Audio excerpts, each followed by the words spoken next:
is Rowena Dooley asking Soul citizens to report for duty.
This is Rowena Dooley asking Soul citizens to report for duty.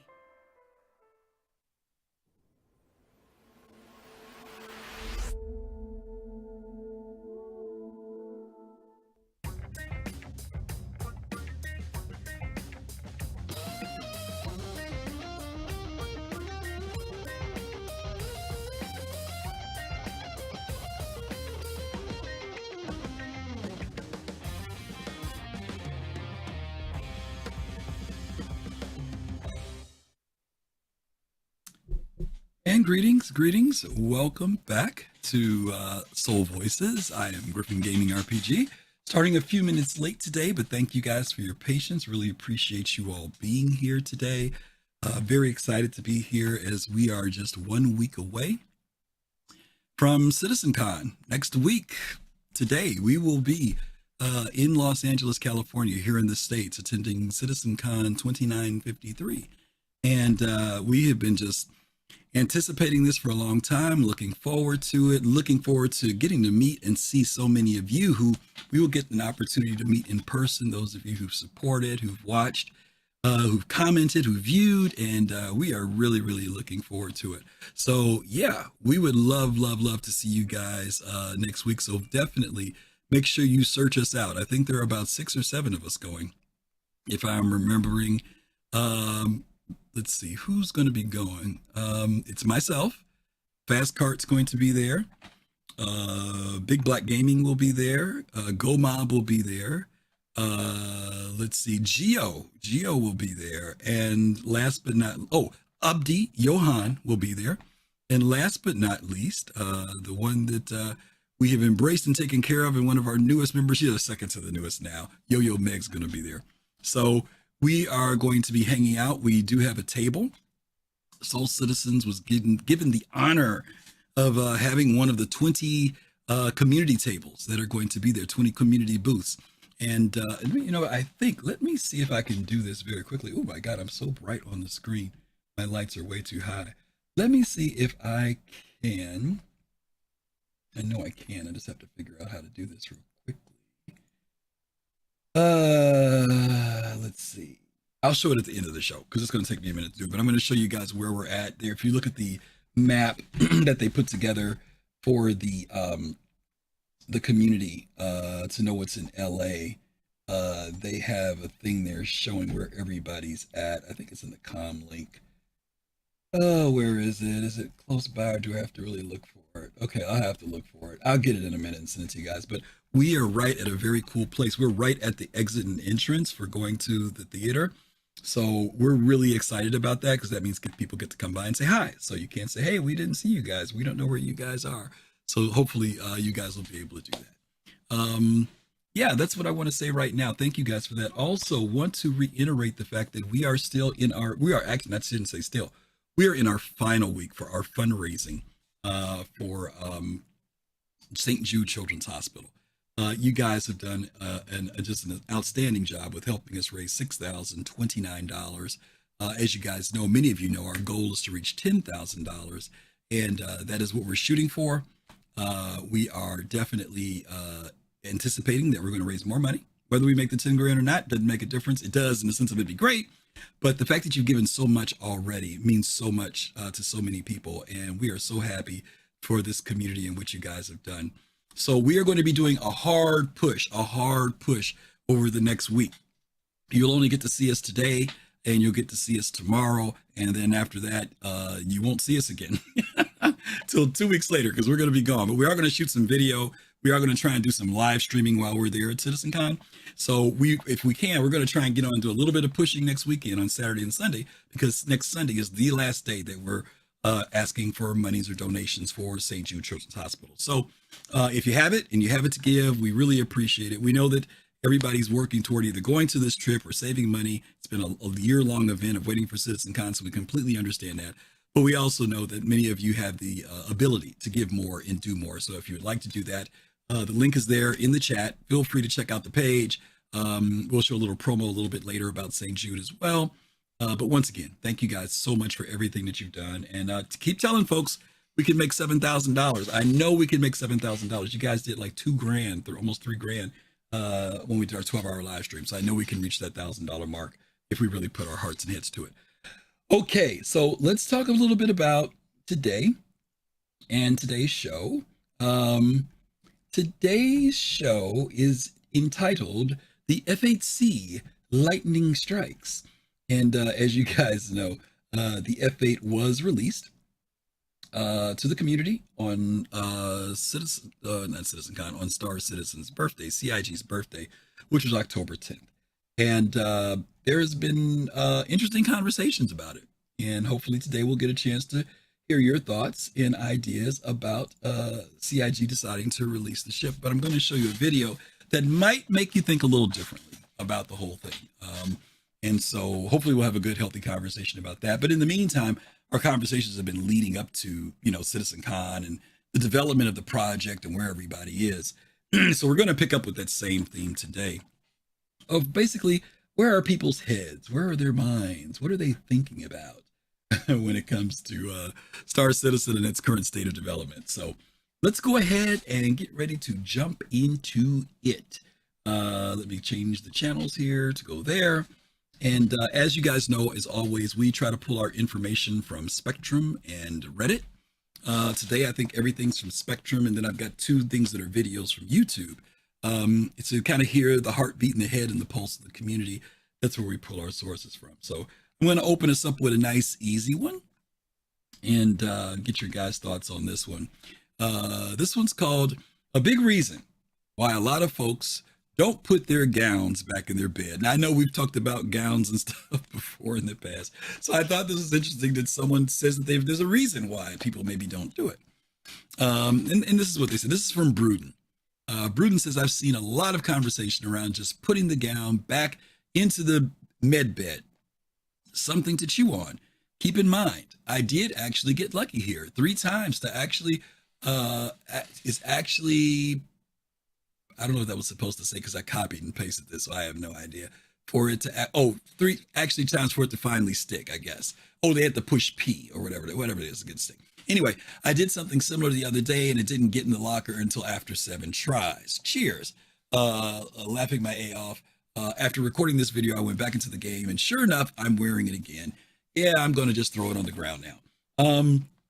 I didn't know this. On this particular post, if you look, he recorded a video. As much as I run in and out of that place, I didn't know there was a drawer in the bed for you to put your gown in. Maybe you guys do that. I didn't know it. He actually has it on the video. If you turn around, look at the bed, it says lie on bed and it says open. And I think it says open or open drawer.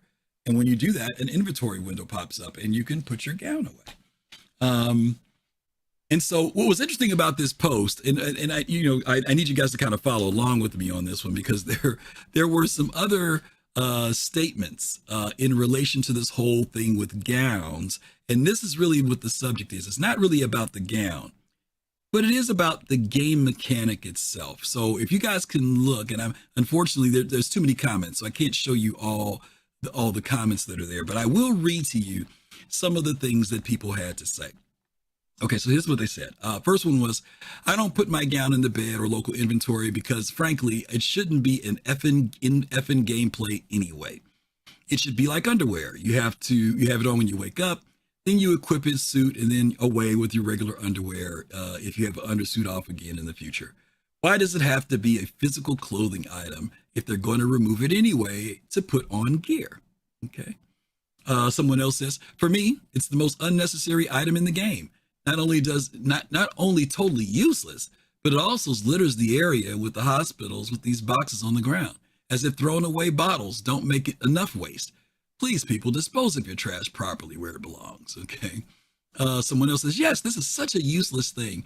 I know not a single game that even tried to include it because they all learned that if you don't put work into something, it's so useless, whatever. But then we're talking about CIG.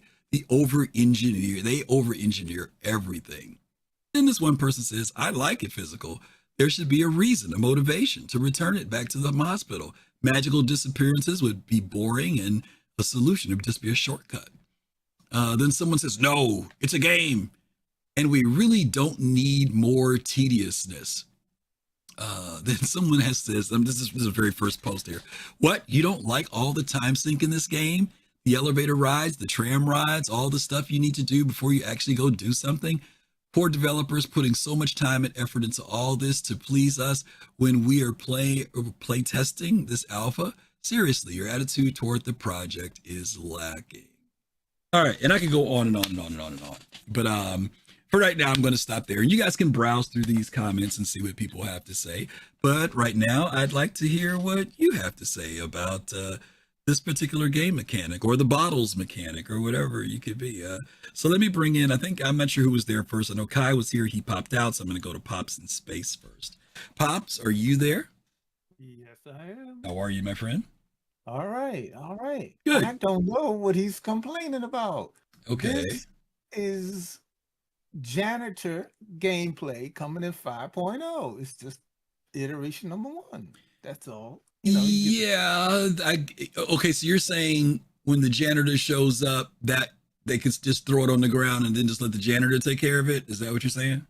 Yeah, why not? I mean, one of the things we found out from Jade that when she mentioned it, you can sell them. So if you need a few extra dollars, you can pick them up, sell them.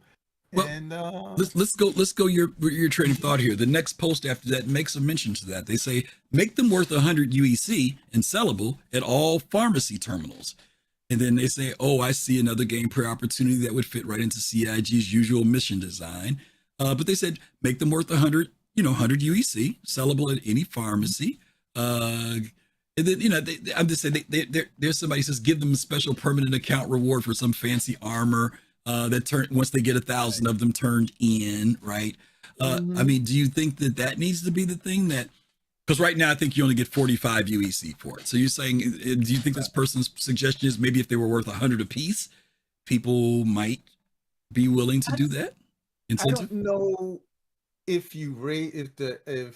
the raising the price from 45, doubling it a little bit, I don't really know. But I think what you could, some games have achievements. I'm not really I'm not really a fan of achievement, like beat up 45 mages, okay. Or, something like that. You get whatever. But some people do. Some people are really into, achievements. So they could, like you just mentioned, sell 1,000. You may not. It might take you 6 months to collect them. Right. Maybe you get it would be cool. Now, see, I am into decorations. Okay. Now, if you sold 1,000 of them, maybe you get a gold gown to put in your hat. Gold gown. Okay. Hey, I do it for that. Okay. All right, you get your own personal museum piece, right? Okay. There you go. Okay. There you go. All right, Pops, I'll take that. All right, thank you, brother. Okay. Gold gown, I like that. All right, let me bring in Admiral Kusanagi next. Admiral, are you there? Yes, sir. How's it going? I'm doing pretty good, buddy. So, I mean, I think regarding the gowns, I think it's just everything, they went a lot physicalized. And it's just their way of like kind of getting us used to it. So can't handle the gowns, you better figure out if you can handle this game or not. So yeah, that's kind of where I stand with Okay, it. so let me ask you a question. I mean, obviously, everything in the game isn't physicalized, right? They prioritize what's important, right? So let's take this a little bit deeper. Let's just give CIG the benefit of the doubt that maybe that there is something more significant to the fact that they've decided to physicalize medical gowns, right? Because technically, they don't have to. What do you think might be a reason why they decided to make that, put the effort into it, and do it? Is it just for immersion's sake? Do you think there's some mechanic? What do you think might be the reason? It could be all the above, but certainly because it's like, covering your body, kind of Okay. like your, um, maybe like, when they talked about, they showed the mission on Micro Tech. I always want to say Micro Center. When they Mm-hmm. showed the Micro Tech and they had the guy like had the uniform. If you remember, he got Mm-hmm. off like the Valkyrie. I think it was a Valkyrie, and he went put this uniform on, Right. and then he had to go inside and kind of like spy his way in there. Right. They just try to like physicalize like the area, what's going on, and it helps with the immersion. People who want to do like lore, I should say like role play. So they're trying to do like both sides of the coin for every type of player, like role players or people, PV, people don't want to do it. They just don't want to do it. So Well, let's use that for your example. In Starfield, and going to Starfield. Starfield gave an option for how people can travel. They can either travel like if they want to really make it like they're traveling somewhere, or they can once they've traveled, they can do the what is it called? Lord, I had a brain fart. Quick travel. Okay. CIG has something very similar. If you want to start up a ship, you can either do flight ready or you can go through the U and the I and the O and the V. You could do all that if you want to. You can go manual or auto. Um, and you mentioned role play. What about those? And let's just pick a random number. Let's say 50% of people in Star Citizen are role players, 50% of the people are not role players. How do we compensate for those who aren't role players? For those people who, that whole gown thing, they just want to get to it. I mean, they just want to get out of bed and go. They want, I mean, what, and I guess my question is there something satisfactory that would make those people feel okay? well, they might be able to, in the future you might be able to lock an outfit together. Okay. Whereas maybe someone in the future be like, oh, which Your shoes am I gonna wear with this configuration, outfit? whatever your configuration is, you just click Yeah, it and like so right everything now we jumps have on. like the undersuits, and that's like one outfit. And Right. then I think back in the day you could actually, if I remember correctly, your armor set would stay on with your undersuit, Yeah. so it would be like one action. Yeah, it does But that when you do bodies and bunkers. If you don't have anything on and you click on the flight suit, everything yeah, jumps on you. So you're saying maybe they'll give us an opportunity to pre-configure outfits, and all you gotta do is like a one click, and everything yeah, they just could like jumps on. lock it in place to like, oh, this is the one I like, and I'm just Okay. gonna stick with this. But again, with the hospital gown, it's just trying to bring you and trying to immerse you into the environment. You're waking up in a hospital. You're not. They can't have you in there naked, and they have to put something on you, and you shouldn't have your armor on you because you're being quote unquote respond. Yeah. So And if you this are saved by mhm. using some type of medical gameplay, then your stuff should be in a locker because they took it off you and they put it, you know, in your Okay. stuff. Your stuff should be there if you're Right. saved, using medical services. Right. So your stuff would go up. Whatever you were wearing last, you find it in Yep. the locker in the room, and you just And again, basically it's, click it's and supposed to be physicalized, so yeah, I think that's they're just trying to yeah, they're trying to just ease us on into that. Now the whole thing with the gowns everywhere, I don't know. They got to figure a way to do that. You have to check out. yeah. I Mhm. don't understand how you get out of the hospital with your gown still on. There should be a way to like, if I go to the hospital, I'm gonna like put my clothes on before I leave the front door. Right. Right. So for Well, people to just run out like that, I don't think they should. It should be like you get to the elevator, yeah. you have to check out. Like, oh, okay, and you have to go into your locker room and change your stuff there, and then maybe put your gown on the counter or something like that, which will take a couple people off, but they have to figure something out like Well, that. I And I think understand like janitors might be in there. You might be able to get like I think Pops just said like you need to make some money, right. and so you start picking up gowns. But Right. I think you gave an actual conscious or unconscious solution, and it's the fact that we know that CIG has recently been creating where inventory areas are opening up now, right? On ships, shelves, drawers, things of that nature. So I think maybe you did give a solution. Maybe the solution is when you wake up out of the bed and you've got your gown on, when you go to that closet, you just double click on the outfit comes on, the gown goes on the hanger.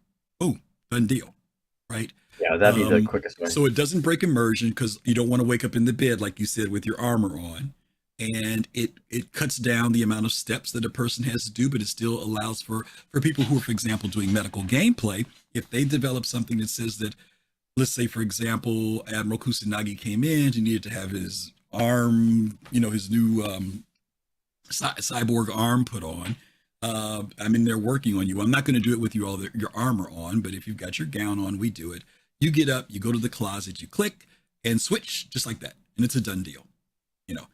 Don't know if that's the fix, y'all. Or just me and Admiral here just brain farting. I would like to know, like, you talk about that. It's like they make the little wheelchair thing, like, you have to sit in, you get pushed around.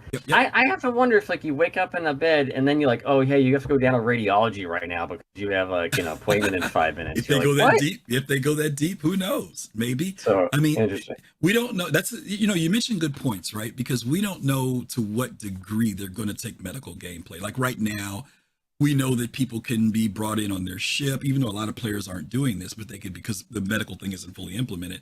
But they're supposed to go to the elevator, right? Be put on a stretcher, taken upstairs, brought to the room. We don't know what the transition piece of that is going to be. If there's something actually we have to do that's physicalized or whether it just happens. Why people, like you said, why will people have to use those wheelchairs? Evidently, CIG's got something in mind because they've got them in there and they've got them so that we can push our friends around. We just don't know where that's going to go. So I'm glad you mentioned that. And it would be cool if that was like a career field where you could be a doctor at like say microtech. Yeah. And that if you save people, you get like a really good living wage. Like like doctors make a lot of money. Yeah. So if you can make a lot of money saving a lot of people and just in a hospital, you could and then you could fly in your 890 in the weekends or something like that. Yeah. And then that's something. Yeah. Who knows? It'll be interesting to see. I don't know how they're going to flesh out gameplay. If it's just going to remain. I'm sure in the beginning it'll be mostly NPC based. Because at one point we did have doctors and nurses in the rooms. I remember for a very short time I woke up and whoa, there's somebody in here with me. But I am anticipating and looking forward to see what CIG comes up with later that allows players, because we know there are players that will enjoy, especially if they're getting paid for doing it, they'll enjoy, working in a hospital, definitely. Do that. Okay. Thank you, Admiral. Good suggestions, brother. All righty. All right, let's bring in Stunner. Stunner is next. Stunner, you there? I am, Griff. How are you? I'm fine, buddy. How are you? Good. Hey, there's a very, very simple explanation as to why we have medical gowns in the game. Okay. There's a lot more Drake owners than there are Origin owners. If all those Drake owners were to constantly see us in our suits and our gold-plated armor and our monocles, they would get very depressed. So it does a lot of good for them to see us in medical gowns as well. Every once in a while to see us dressed like the regular folk, huh? Okay, yep, I get it. I get it. What do you think? Do you think the one-click solution would work? If you just, if when you get injured, your clothing is stored in a closet in the room, and all you do is just double-click and you swap out? Would that be something you think would make both, the immersion people and the people who would just want to jump back into it? You think it would make both sides happy? Well, I didn't know about the drawer in the the table like you said today, so that's new to me. I didn't know about that. I actually kind of like that. Mm-hmm. Or making it the value of like one med pen, so you go and make an exact trade for it. Oh, yeah. Well, here's the thing. I totally understand like what Admiral said about, if you are rescued, obviously your stuff should be there. Mm-hmm. But if you're actually having your clone respawn in a new body, you just get the default. Your stuff could be atomized, so it wouldn't be there. You just get the white helmet and suit. Yeah, you get the white helmet and suit if your stuff's left behind. Right. That's the way to look at it. Yeah. Yeah. I think that's a reasonable fix. It keeps immersion. And, we've seen in the past where on some of the demonstrations where they went to closets and actually got the clothes out and put them on, and it would be a good way to manage resource and inventories by the gown just going right into the closet right away, as you're leaving your hospital room, just like you would if you're leaving the hospital any other time. You get dressed and, you head on out. yeah, it'll be interesting to see where they go with it. I think it's still early. We know we're still in early tier, whatever we are of medical. So I'm sure CIG has some brainstorm that they're going to do that'll make things a little better for players. So Yeah, and I don't know anything for sure, but it Mhm. could have been as simple as it's just left over from, maybe they needed the gown as a placeholder, yeah, when they were putting these things into the game, because certain things were tied to being transferred, when the inventory system was a lot newer than it is now. yeah. Like we said before, there were pieces of armor that were tied to the undersuit and things that weren't. So they might have done it as a placeholder just to make it easy when we respawn to have something there that wasn't an undersuit. Well, Um, you there was something I thought about when we got the bottles and the food stuff. I wondered whether they left those there because they were trying to test the servers with entities. Yep. Leaving stuff scattered throughout the verse. Those bottles and stuff are kind of a sideways way of doing that. You know what I mean? Letting the universe build up with stuff to see how well performance goes. We always have to remind people that Stanton is a testing zone. We have the PTU, yes, gang. We get that. We test it. But even our live server is still about testing. And they get data and information from that.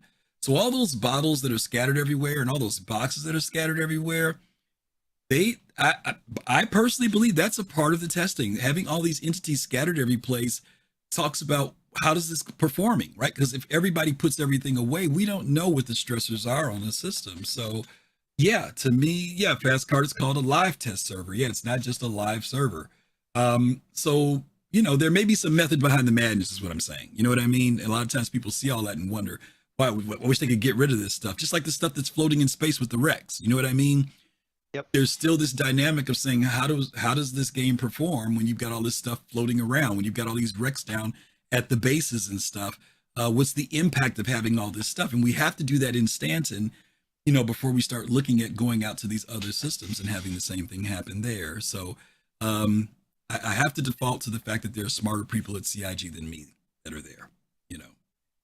I'm pretty sure they know what they're doing when it comes to that. So, okay. Thank you, Stunner. Appreciate you. Yep. All righty. Okay. Thank you. That was good. Good way to kick off things right at the bottom of the hour. Appreciate you guys coming in and sharing with that. Let's see. Let's go ahead and go to our next topic of discussion. This is another one. It said, food for thought. Grinding will be useless if ships continue to be sold for real cash. Grinding will be useless if ships continue to be sold for real cash. This is kind of a long post. Bear with me here because this one, unfortunately, I didn't copy and paste. I was running a little late today, so you guys bear with me here. Okay, this is what it says. What if you? I'm sorry. I was thinking these days. What if you have all your dream ships that you bought with real cash? Then what purpose will Star Citizen have? Missions, mining, salvaging, bounty hunting, making UEC in general, except for armory stuff and maybe fuel. Just to make it clear, for grinding, I mean make UEC doing other activities. Personally, I don't see a future in grinding inside of Star Citizen, and players will start to ask for more content features because they get bored after already, I guess, owning everything. What do you all think? Okay, that's a pretty straightforward question. Food for thought about. He says he doesn't mean grinding in the sense of the 1,000-hour grind, but he just sees doing things to make money. If you've got all these ships that keep selling ships, what will be the purpose in life in Star Citizen? Okay. All right. Let me bring in, let's bring in Jay Voodoo and get his thoughts. Jay, you there? Yes, I am. Hey. Greetings. How are you? Doing well. Yourself? Good. I'm fine. So my view on Star Citizen is it is not pay to win. It is pay to not grind. Okay. The donation money that we're doing is to avoid time sinks in the game. Now, we've been told that once the game goes live, then the buying of ships with cash will go away. that could change, but that's what we've been told so far. Mm-hmm. So anything going forward from that, everything has to be done inside the game. There will be grinding by people that weren't able to afford the stuff up front while it was in alpha and beta. So there's that element as well. But as far as the people that have every ship that they want and don't have necessarily to do that grinding, you get to enjoy that gameplay that you invested in up front. Okay. And so there will be money sinks. I think combat is going to be the major money sink of this game. Replacing armor, ammunition, missiles, what have you, fuel and all that stuff. There will be reasons for us to advance the economy, to participate in those systems. And to me, that is the MMO.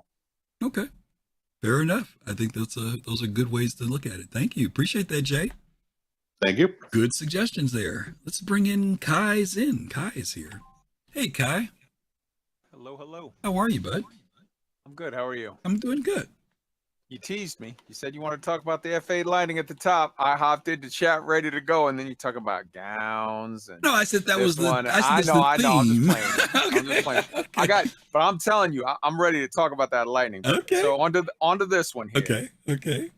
So this guy is absolutely right with a huge asterisk. Okay. Buying ships in Star Citizen makes the gameplay entirely pointless is correct, with the asterisk. And the asterisk is if you're stupid. Okay. If you're dumb enough to pay the money to buy a game and then go out and spend millions of dollars on credit cards to buy 10 of every ship that they have, then yes, the game is pointless. Congratulations, you have, through a lack of intelligence, bought a game and then paid for the privilege of not playing said game. So all you have to do to avoid this problem is don't do that. Buy 1 or 2 ships and then stop yourself. Okay. Show some restraint as an adult and say, and there's tons of ships that I want. And just between you and me, I happen to make a really good living and I can afford to buy the ships that I want. And I don't, because I want to have the fun experience of getting those ships in the game. Why would I rob myself of that joy?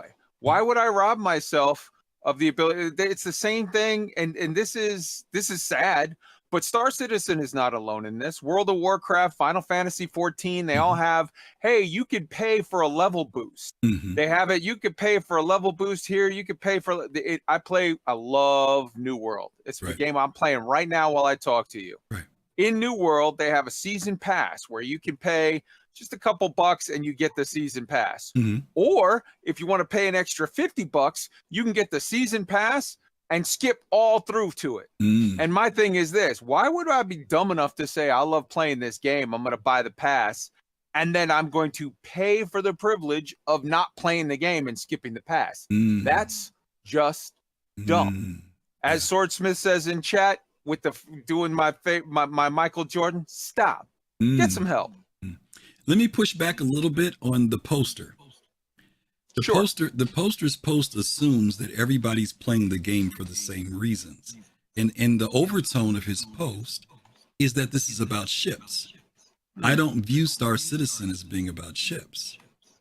One of the problems I have with the community, some aspects of folks in the community, is that sometimes people pigeonhole Star Citizen to being about a certain thing. For example, they may think it's all about combat, or they think it's all about whatever. Some people, like in this post, says that once I have all my ships, there's nothing to do. Ships are only a small percentage for some people to this game. Ships are the means or the opportunity to explore and expand into bigger areas of the game.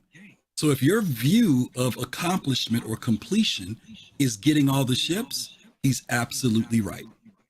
Yes. But if your view of this game is that ships are a means to a bigger world or a bigger universe, then ships are just the first step. So for some people, there are people like, who do zero to hero. Like I know some people who just, even though they have certain ships, they're like, I'm going to start in my Aurora and I want to feel that journey of progression and, buying things and everything.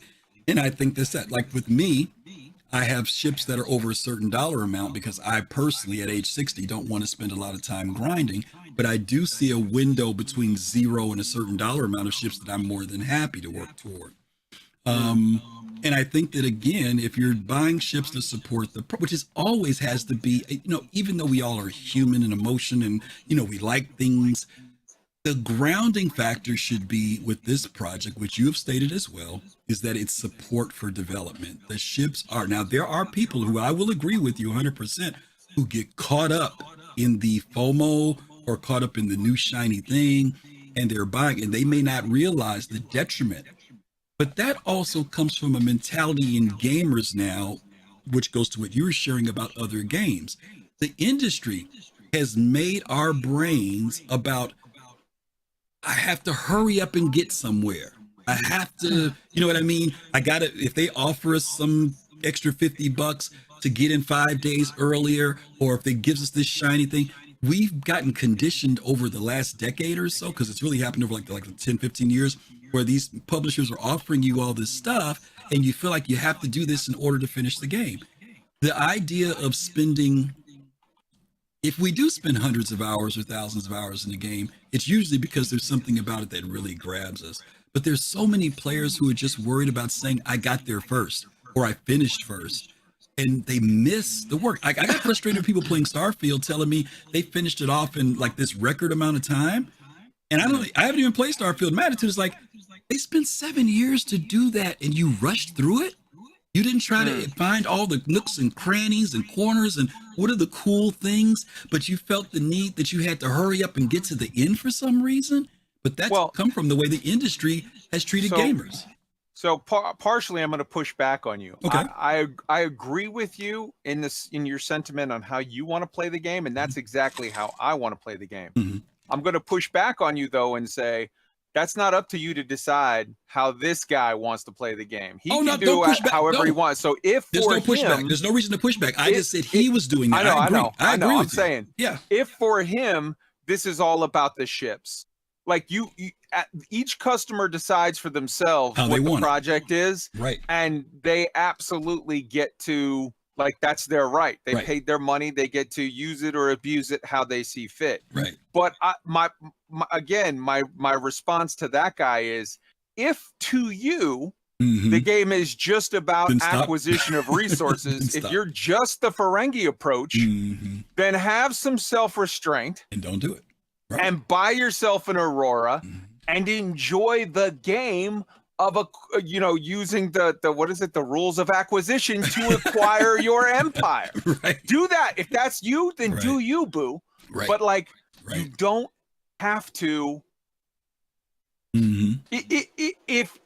If you criticize CIG because you spent all of your money to skip playing the game you wanted to play, you need to look in the mirror because you're criticizing the wrong person. And CIG's got plenty to criticize, and we're going to get to that later. But for now, to this guy's question, if you bought too much and now have no goals, that's on you. Yeah, I agree. And again, I didn't want to make it sound like I was telling people to play my way. I was actually just saying people have different reasons for why they do whatever. And it sounded like he was trying to say that that's how everybody's going to feel. And I'm like, no, everybody's not necessarily going to feel that way. And it is. There is an aspect that people have to determine. But I do think he has a good warning here that there may be some people who are unaware. If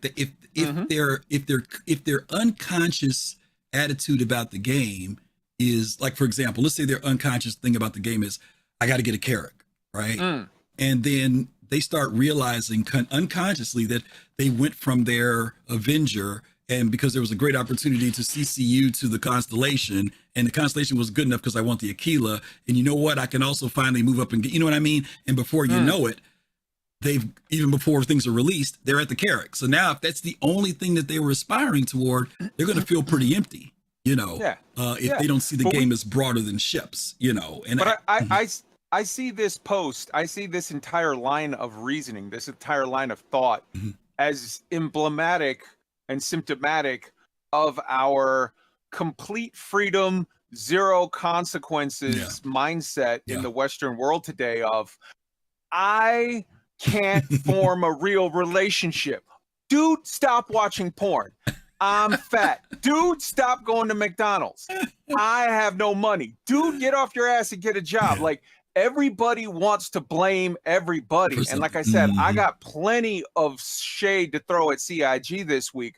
But on the case of, I spent too much money, there's nothing for me to do.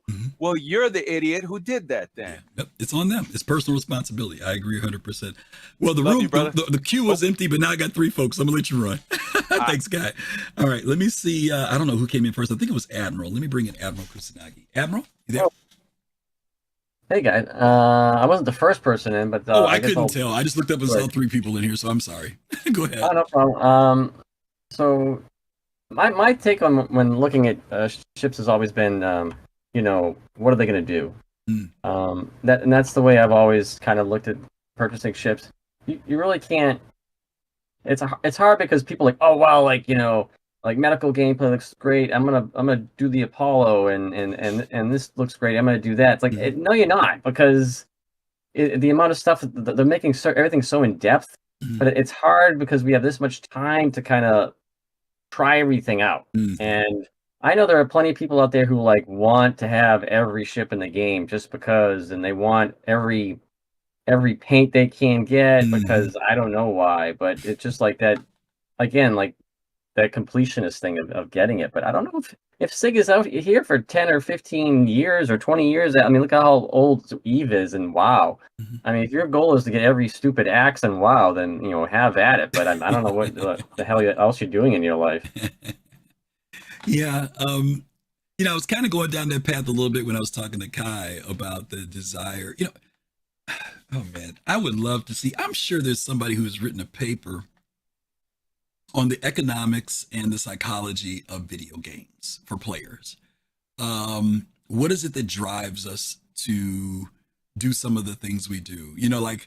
Some things we look back on a retrospect and we can kind of criticize it and say this was not a good thing. But remember all the hubbub when EA started introducing loot boxes, right? What was it that made people, I'm not talking about just buying an occasional loot box. You read stories of people spending thousands and thousands of dollars on a loot box. And quite often loot boxes gave out junk, yet we continued to do it. As a consumer, we continued to, there was some feeling of maybe the next one. It's almost like gambling, and in fact, that was part of the problem, right? People looked at it as gambling, some countries. And there's no guarantees and there's risk and there's a certain percentage. And it to a certain degree, gamers kind of become like gamblers, right? They literally can't leave the slot machine because the next pull might be the one that delivers. So why, and it's funny too, even with Star Citizen more, because so much of, you said this earlier, so much of Star Citizen isn't even in place. Like when we get a ship, most ships are, look, maybe 20% of what they're supposed to be, maybe 30% of what they're supposed to be. And we gauge that ship mostly because of either its guns or its aesthetics. But all the stuff that's supposed to be inside working, like engineering and scanning, we don't have none of that stuff. So it's not like we're making this huge, great consumer decision about why this ship is great when we're just kind of, we don't have everything in our hands tangibly. But yet and still, as consumers, don't get me wrong, I get that we're hoping that they will deliver what they say. But I'm just saying there's some interesting things that drive us as to why we feel like we have to have something, even when it's not, and it's like you wouldn't go out and buy a car and go to a car dealer and, you say, well, you order this, that, and the other, and this is what's supposed to be in the car, and you get it, and there's only like a radio and, the door locks, but the windows don't come down and the heat doesn't come on, you'd have a fit. Unless you just know they're going to put that in the car later. But I don't know, Admiral. I don't know. Maybe it is the complete, and I don't have a problem with people who are completionists, because sometimes there are people who, we've seen this happen in the game before, where they'll issue something and you don't see it again. Or when it comes back later, it's gone up in price. That's a part of marketing, right? And we know that they'll do that too. So like, you remember I wanted the piano, right? I thought the piano was going to be around. The piano disappeared. Then I look up and the piano's some stupid amount of money. Now, maybe the piano will show up later. Probably will. And maybe it'll be the same price it was when it was on the store back then. And I would have paid a lot more money for it than I had to.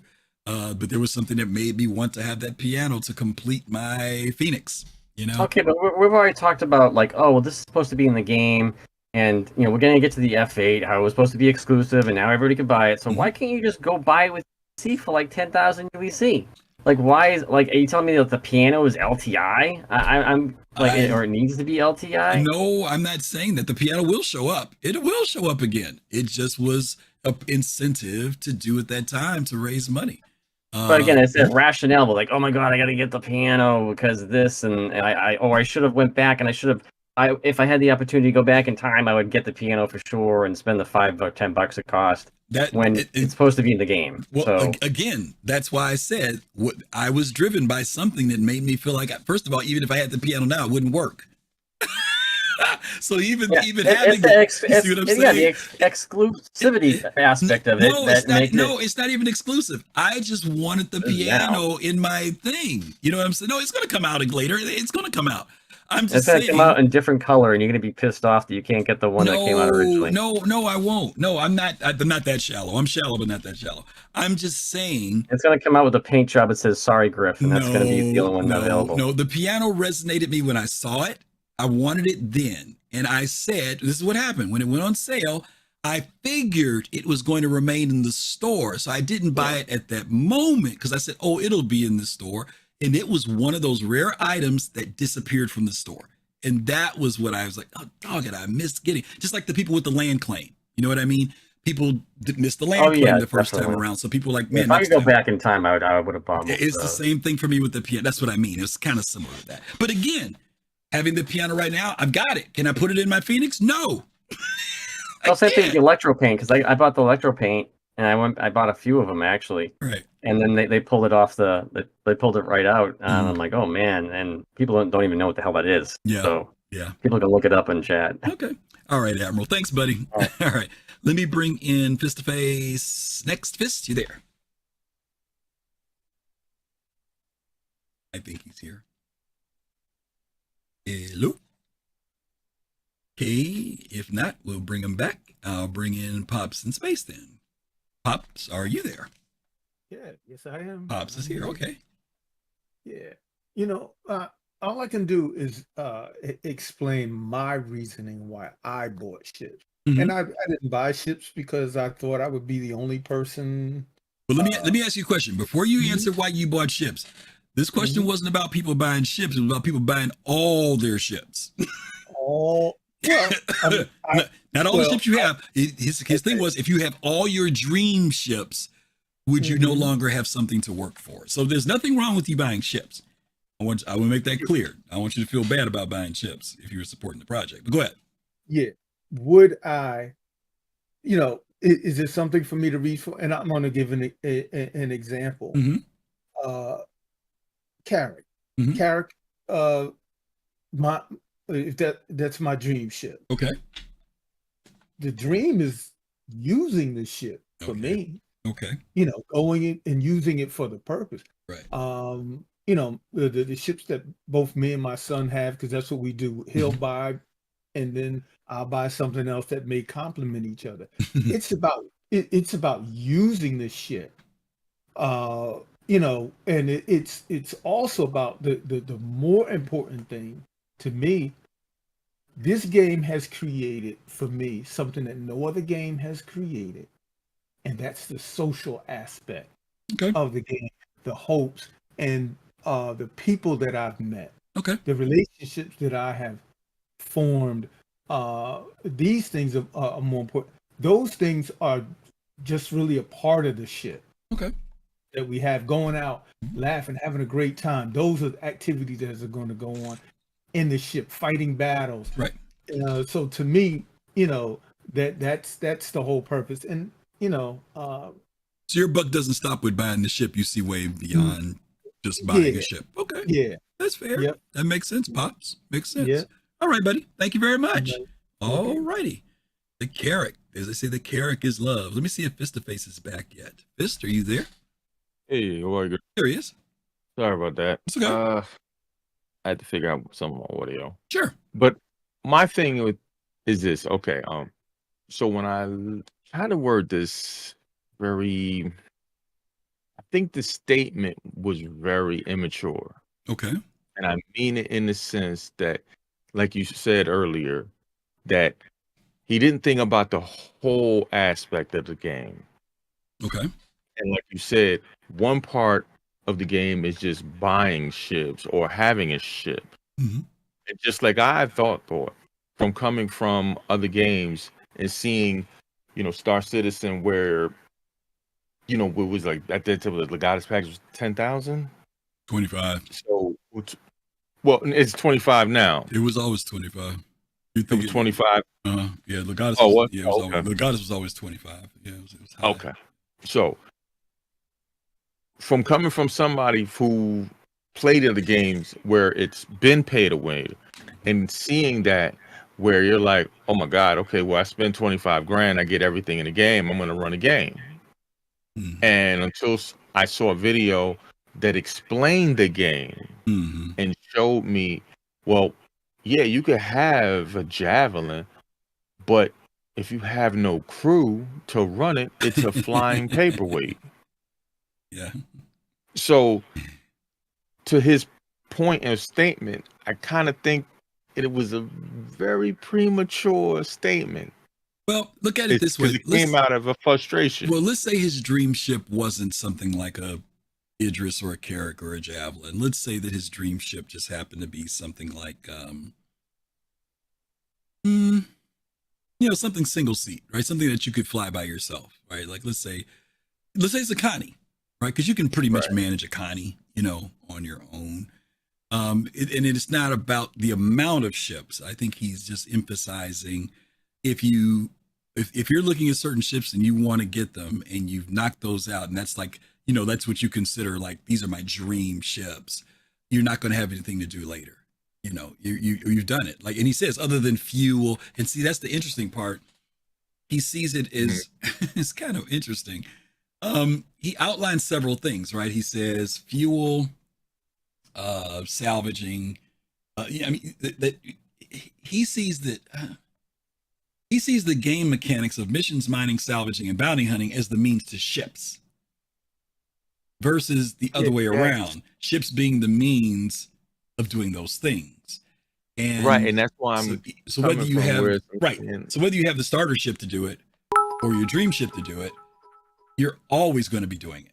You know what I mean? That's why I was kind of like, this is very premature statement. Yeah. Hey, Chooch, thank you for the bits. I was because it felt like as if he's talking from a bubble. Yeah, well, his view of the game. Yeah, and Kai said that he's coming from a certain perspective, and I said it too. If that's all he's thinking about is, and some of that fist comes from that and I'm not trying to tell him how to play the game, not by any means. If for him acquisition of ships is what Star Citizen makes him feel good, and that's it, that's fine.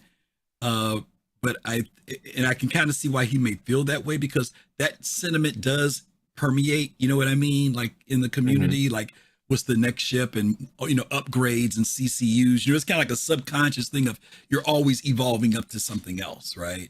So in other words, if you get your Endeavor, what's after that? Nothing, right? The buck stops there, as far as we know, right? Right. So if you went out and bought your Endeavor, and maybe you bought the Endeavor because it's the ship that you feel does everything you want to do in the game, I don't know. I think to me it opens the door to doing more than the fact that, well, I have the Endeavor now. What is there for me to do other than pay for gas? Exactly. Yeah. I mean, there's so many other things. That's why I was trying to say. I was like, if this person's been following the game, I'm like, well, there's so much more to the game than just let me have a ship and it's in my inventory. Yeah. And Kai's point is, go ahead. And that's what I'm trying to say. Because at that point, okay, if you have a ship, you have all of the ships, and you say, well, that's my game. I mean, that's cool, like you said. And then all you have is basically in your hangar is, lifestyle of the rich and famous of all your ships. And you just pan your camera and look at them. Yeah. I hope I don't upset people when I say this. I know I'm probably going to upset somebody who's watching this, so please forgive me. To charge it to my head and not my heart. I'm always fascinated when people say there's nothing to do in Star Citizen. Now, let me explain that because I want to make sure I make it clear. I understand that people are looking forward to CIG implementing more missions, building out the careers, all the things they've shared with us, moving from tier 0 to tier 2, tier 3, tier 4. I completely understand the anticipation for wanting more missions. But I also feel that there's a big enough sandbox. And if you have enough friends, and mind you, if you don't have friends, we're talking, that's a different thing. But there's enough stuff out there that you can do things from time to time, and that you can create your own scenarios, and that you can create your own missions, and you can expand on your imagination and do a little bit more and have fun still. You don't have to be out here every day. But there are things that you can do, even in the limited 1 system, 4 planet Stanton that we have. Now, that's just me. I've been here since 2013. I am never bored with the game. Yes, I look forward to more stuff and wish there were greater things to do, but I can still get with people and help them. I can still go out by myself and enjoy doing things. And so I would hope, Fist, that players don't limit Star Citizen to waiting on CIG for everything. Yes, I do want CIG to deliver more. No question about that. But if we're gotten to the point as gamers where games are only fun because of what the developer hand feeds us, and we don't use the tools that are there in an open world MMO style environment, then I start to worry about us as gamers. Okay, that's just me on that. Let me get going. I got a bunch of folks that have lined up now. Thanks, Fist. All right. Let me bring in, let's bring in Sir Togi. Bring in Togi. Togi, you there? What up? Hey, buddy. How are you? Oh, peachy keen. Good. I'm just coming in here to tell you that there's nothing to do in Star Citizen. Like, you hit the nail on the head on that one. Oh, God, I was hoping you were going to pick me next. You make me choke. Don't make me choke. Oh, my God. No, but feel free. I mean, if you feel that way, that's fine. All right. So this is my point, all right? I understand what he's saying because if you look at the game right now, and again, we don't know how new he is. True. Maybe he's been playing for 3 weeks. True. Yeah, it's a good point. Okay. Yep. There is no other progression in Star Citizen except buying ships. True. Right now, that is the game. If you're not, right? And that is a downgrade from what we've had previously. It's the reason why I haven't played the game, except for I flew the F8 for a couple of minutes. You know, I haven't played since 317 or 316. You know, because everything's, all the components have been homogenized. All of the missions, like, how many times can I fly to a POI and shoot down a ship that barely knows how to fight back? And have that remain fun. You know, there's not a lot to do. And I'm personally not good enough to like PvP. I can gank some people. And ganking people is fun, but even that gets kind of boring. After a while. Yeah, and again, I agree. Again, like I said, I agree that everything's not there. And you're right. I think you raised some good points. If this person's fairly new, and fairly could be a year even, if they're fairly new and they're just looking for a lot more from the game because maybe what they saw in trailers or commercials, and they may feel like, well, wow, you know, I'm trying to find this stuff and it's not there. I can understand. I could have a sentiment toward that. I think, but my other point about how do we as gamers, and here's the other thing too. I'm not saying that Star Citizen is like the place to come when you're looking to have a lot of fun either, because even if you're trying to make things happen in the game, it could be very frustrating when the basics that are there don't even cooperate with you, right? There's just this is a weird place to be in a game that's in this place of development. There's like this, it's tantalizing. You know, you see people post stuff that say, I hate this game, it's buggy, blah, blah, blah, blah, but I keep coming back. You know, it's like this weird oxymoron of what Star Citizen I mean, the last year I've absolutely hated the game. I mean, I can't stand to even talk about it most days. Mm-hmm. And then they come out with a ship, and I'm like, I want it. Yeah, I get it. You got me again. It is a weird space, and it's something that as gamers we have, at least I know I haven't. I've never experienced it with any other early access, whatever you want to call it, game before. It is a weird space to be in. I would have never thought ever in my life as a gamer that I would ever be 10 years later in a situation like this. You know, even stuff I played other games for a long time and everything else, don't get me wrong. But if you had told me back then that I'd be where I am right now, I'd have been kind of looking at you sideways like, I don't know if I would have been doing that. You know what I mean? So no, I mean, it's no matter when you got into this game, you got into this game 2 years before it was supposed to be a game. Yeah, and that remains the case now. Okay. All right. Fair enough. All right, sir. Appreciate you as always. Okie dokie.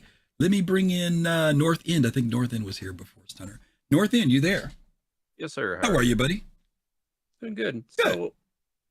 So, this question is a question that's been brought up multiple times in the argument of vertical versus horizontal progression. And the question he needs to answer himself is Star Citizen a vertical or horizontal progression for himself? I am very happy to be here. Meaning vertical progression. It's all you go, spend a day and you basically max out rep for everything, and that's that. And only have one system. Yeah.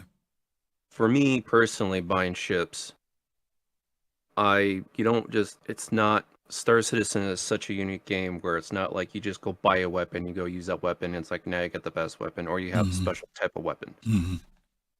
Each ship does its own individual specific thing in that sector. Exploration, expedition, mining, salvage, combat, medical, right? So for some people, including me, I bought LTI ships for mining and salvaging and hauling because that's what I want. I'll go grind for the other ships in a sector that I don't really feel like I need to spend money on. And when I get to that point, it's not going to be, and they're working on it, but balancing their ships will allow you to not always have the meta ship, kind of like what vertical progression does. So there's this type of question, and this reasoning is just, it's a very minute part of a much, much larger argument, especially in the MMO space. Okay. I agree 100%. I think a lot of this, one of the tough things about Star Citizen in general is everybody comes to this project with, bringing different things, right? Their experiences in gaming, what they anticipate Star Citizen will be, how they've interpreted what they hear about Star Citizen, both from within the community and outside of the community.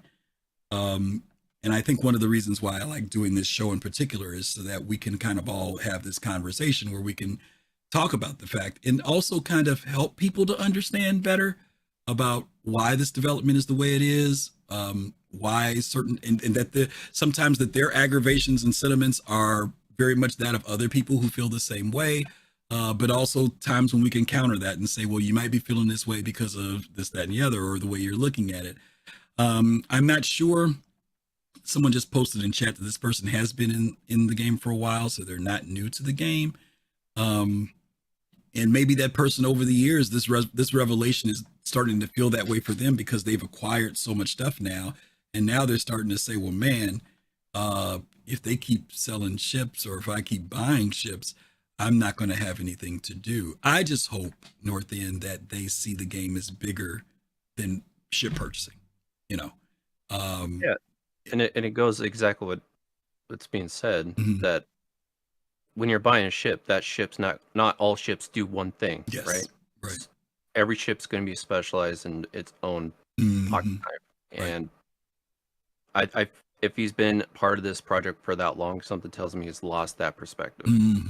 Yeah. And it's kind of funny because there are people who I've talked to who've been around a long time. And sometimes when they tell me about what it is, like they'll say, this is what I'm going to do in Star Citizen. And I'm kind of like, you've been around long enough to know that that may not happen, but I mean, again, people come to this game with their experiences and their desires of what they would like to do. But ultimately, and we've said this before, this is still going to be about what Chris Roberts wants in the end. And I do have some concerns about whether Star Citizen is going to meet the gaming needs for some people, that when as you mentioned, when the final realization of what this game is, there may be some people who honestly, it's not their thing. It could be based around mechanics. It could be based around the time sink. There's a lot of things there that may not be so attractive to people when this game finally comes out, but we'll see. Time will tell. The easiest thing that sold me on this game is the wow factor. Yeah. Okay. There you go. All right, buddy. Thank you again. Thank you, sir. Okie doke. Let me get some shout outs here. Chooch, thank you again for the 200 bits. Starlight Fox, thank you for following. We appreciate that. And Niata, or is it Niate? I'm not sure which one it is. Thank you for coming as well. Got a couple more to go. Then we're going to get to another question here. We've got Stunner. I'm going to bring him in. Stunner, you there? I am, Griff. Yes, sir. So I take onus with a lot of comments that are in this, but it's funny that somebody in chat said that they're not new, because I was thinking they're not new either. Okay. If I look in the most charitable way, I think his main concern for the game, if I'm being charitable to their post here, is in the second half. Mm-hmm. They don't see a future. I think less about grinding, and they're more worried about, like, Star Citizen always having to be like, pumping out new content, because they're taking away a major time sink or money sink for players by allowing us to buy ships, which of course I don't agree with, and everybody had really great points on this, but I think maybe if I'm looking at it charitably, that's what they were thinking. But again, you made the point, it's going to be Chris's vision in the end, and that's how we'll have to judge it. But based on things they've been saying so far, like, he really dismisses fuel and everything else like that. To me, I look at it as the more ships you own, especially the dream ships, the more time and money sink you're going to have. Just because you have every one of those you can pull out on a whim, they're not going to be where you want them. You're going to have to invest time in getting them somewhere, money getting them somewhere. Fuel's going to cost a lot more. Having, each one of those ready to go when you want it, like, you're going to be causing yourself more money and more time sinks the more ships you own in the game. So, that's how I see it. And the other thing I would do if this person legitimately is concerned about this is I would point them to two games I have personal experience with, which would be World of Warships and World of Tanks. Nothing like what Star Citizen's trying to do, but for the money that most of us have put into Star Citizen, you can easily buy all your dream tanks and dream warships in those two games, and yet they've been going forever. I still have tons of fun playing them, because it's not about just buying the tank that you want, which I've done, so because I had friends that got me into World of Tanks when they had been playing for years and years, and there's certain like modes and things that you need like a certain level tank to be into. So yeah, I bought a higher one, so I could play with my friends, so I could be there in there with them. And I struggled to be able to buy the ammo for the tank, and I sucked because I didn't know how to play them. But I was having fun with my friends, and all you have to do is look at very simple games like that where they are pay to win to a certain aspect, or you can buy the ship or the tank and they're still going strong. So. Right. I think to your point, and I'm glad you highlighted the second half of that, because I completely forgot to do it. And it's a good point. There are people who do look at Star Citizen as, when will Star Citizen be finished? And Chris, out of his own mouth, has said it is not going to be finished. There will be developers who are constantly continuing to put out new content. That is the intention of this project. So it's not going to like you're going to get 100 missions and that's it. They are looking forward to this game being around for a decade, and with an S on the end of it, for it to be around for a long time. So creating new content and new missions and things like that will be something that they will be expanding the universe. We saw the same thing happen with Starfield. That's what they're planning to do. They started out with 10% of their universe, but they want to be able to build out and do more over time. And so Star Citizen is basically going to be doing the same thing. So, but I agree with you 100% when you talk about the things such as fuel and things not being minimized, because I forget if it's Vavrick or one of my friends always says this: no matter how many ships you have, you can only fly one at a time. And there will be many of us who will have hangar queens. There will be that ship that you almost have to remember, oh, I forgot, I haven't flown this in a long time. And maybe the reason why you haven't flown it is because either it wasn't required for what you wanted to do in the game, or because that ship needed 15 people to be on board, right? And maybe the friends aren't there. So there's, this whole thing about, what's too much, what's too little. I still say one of our foundational statements here with Soul Citizens is do it to support the game. Do it to support the game. If you believe in what CIG is doing, if you have the funds to do it and you want to throw some money at them and say, hey, this last patch was great, or if you walk away from CitizenCon and say, wow, these guys are finally delivering, then feel free to give money toward the project. If you don't want to do that, if you feel like, hey, I want to hold back, like their Fastcard, for example, Fastcard doesn't even go to the PTU and stuff because not that he doesn't want to test, but he doesn't want to spoil what his experience will be. STEM Citizen from Yacht Club, he doesn't play the game because he wants to wait until the game is in a place where he can enjoy it and go through it. So there's going to be these different people in different spaces, right? The thing is, keep a good perspective, and definitely keep a good perspective on your wallet, gang. Okay. All right, Stunner. Thank you, brother. Let me bring in Fastcart and Odie. Then I got to get to this last thing because we're already a quarter into the next hour. Fastcart, you there? Yes, I am. How are you doing? I'm doing okay. How about you? Yeah, I'm going to try to make this quick because you did have a lot of people for that one. So I just want to say, Pops, you and others already addressed it to a bit. So if you're talking about dream ships, I like you've already said, I got my dream ship, so I can get into the game off and running, per se. Like some people dream ships may be combat, but mine are like the Endeavor, manufacturing and modding, and BMM is for selling the product that I made and modded, right? Mm-hmm. And the newest dream ship that just was released with the F8C. The F8C allowed me to play the way allow me to play PvE the way I want. Mm-hmm. I'm a spray and pray kind of pilot. So the more guns I have, the less I have to pray, right? Mm-hmm. And I do have a laser LX for racing, but my dream ship is really the Omega, so I have something that to look forward to, and if they make it available after the game on. Okay. As far as Hangar Queen, I always forget that I have a defender because I want it, and it's not something that I use often. So yeah, that's gonna be my Hangar Queen. So yeah, to address this player, having dream ships is just the start of the game for me. It's not the end. Okay, no, that's fine. And like I said, different people are in different spaces for why they're coming to Star Citizen, and I don't think this person's outlining that everybody should have that feeling, but I think that if, to Kai's point earlier, if that person is feeling that way, then they need to pull back. And I agree, they should, because for some people, that is what it's going to be about. It's going to be about building this great fleet of ships, But I will say this, I know from people who've done that in other games, Elite Dangerous in particular, once they got all the ships and had them all tricked out, they kind of felt like there wasn't much else for them to do. And that's kind of rough, you know what I mean? Because you spend all that time building up to that point.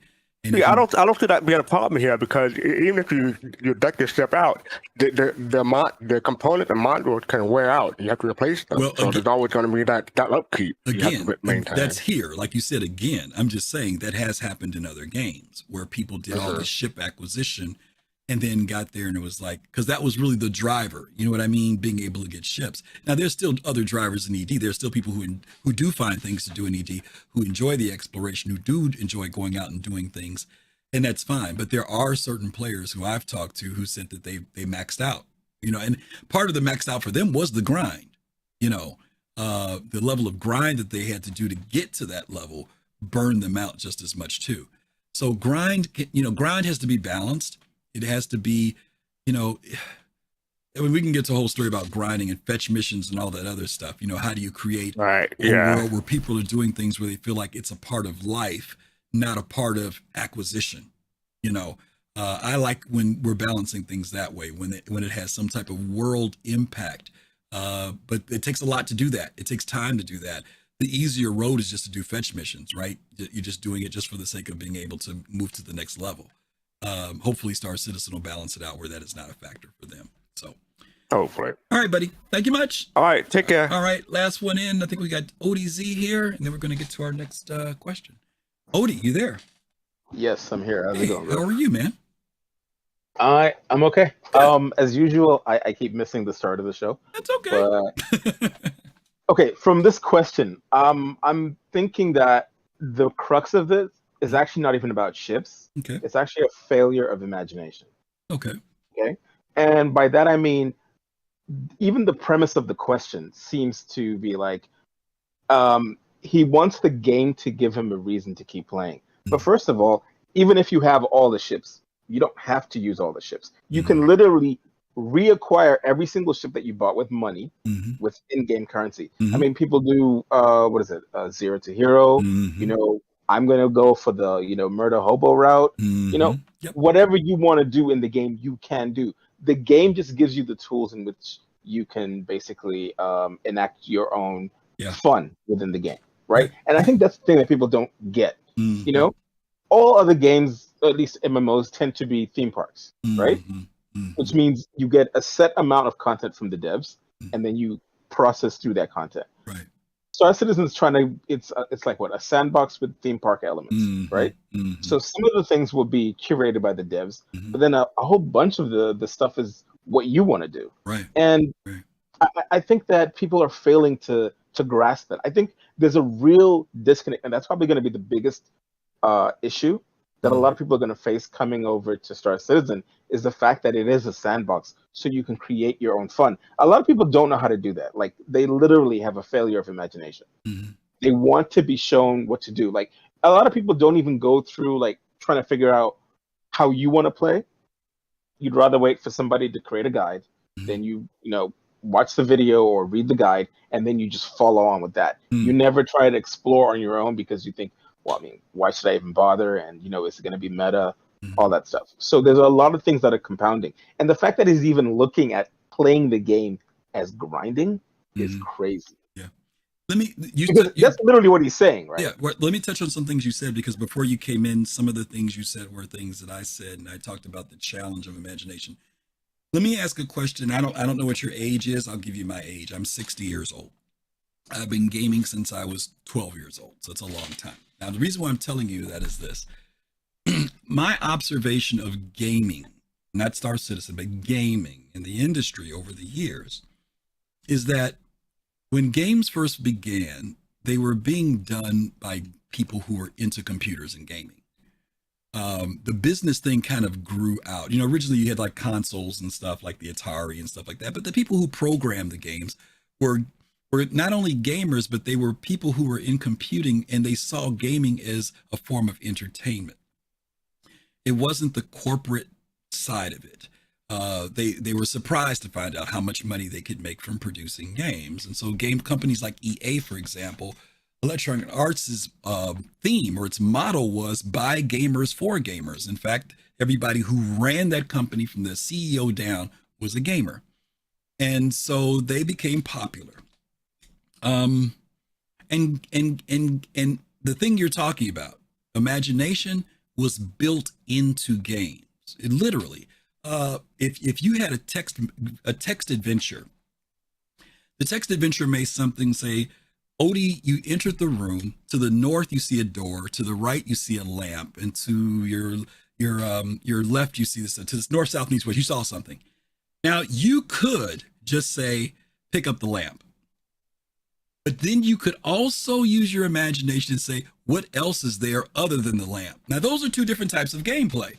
There's the gameplay that says the obvious that the developer has placed in front of you, but then there's also the scenario that the developer created that if you use your imagination, thank you, Black Sky Legion, you know exactly what I'm talking about, you would expand beyond the obvious.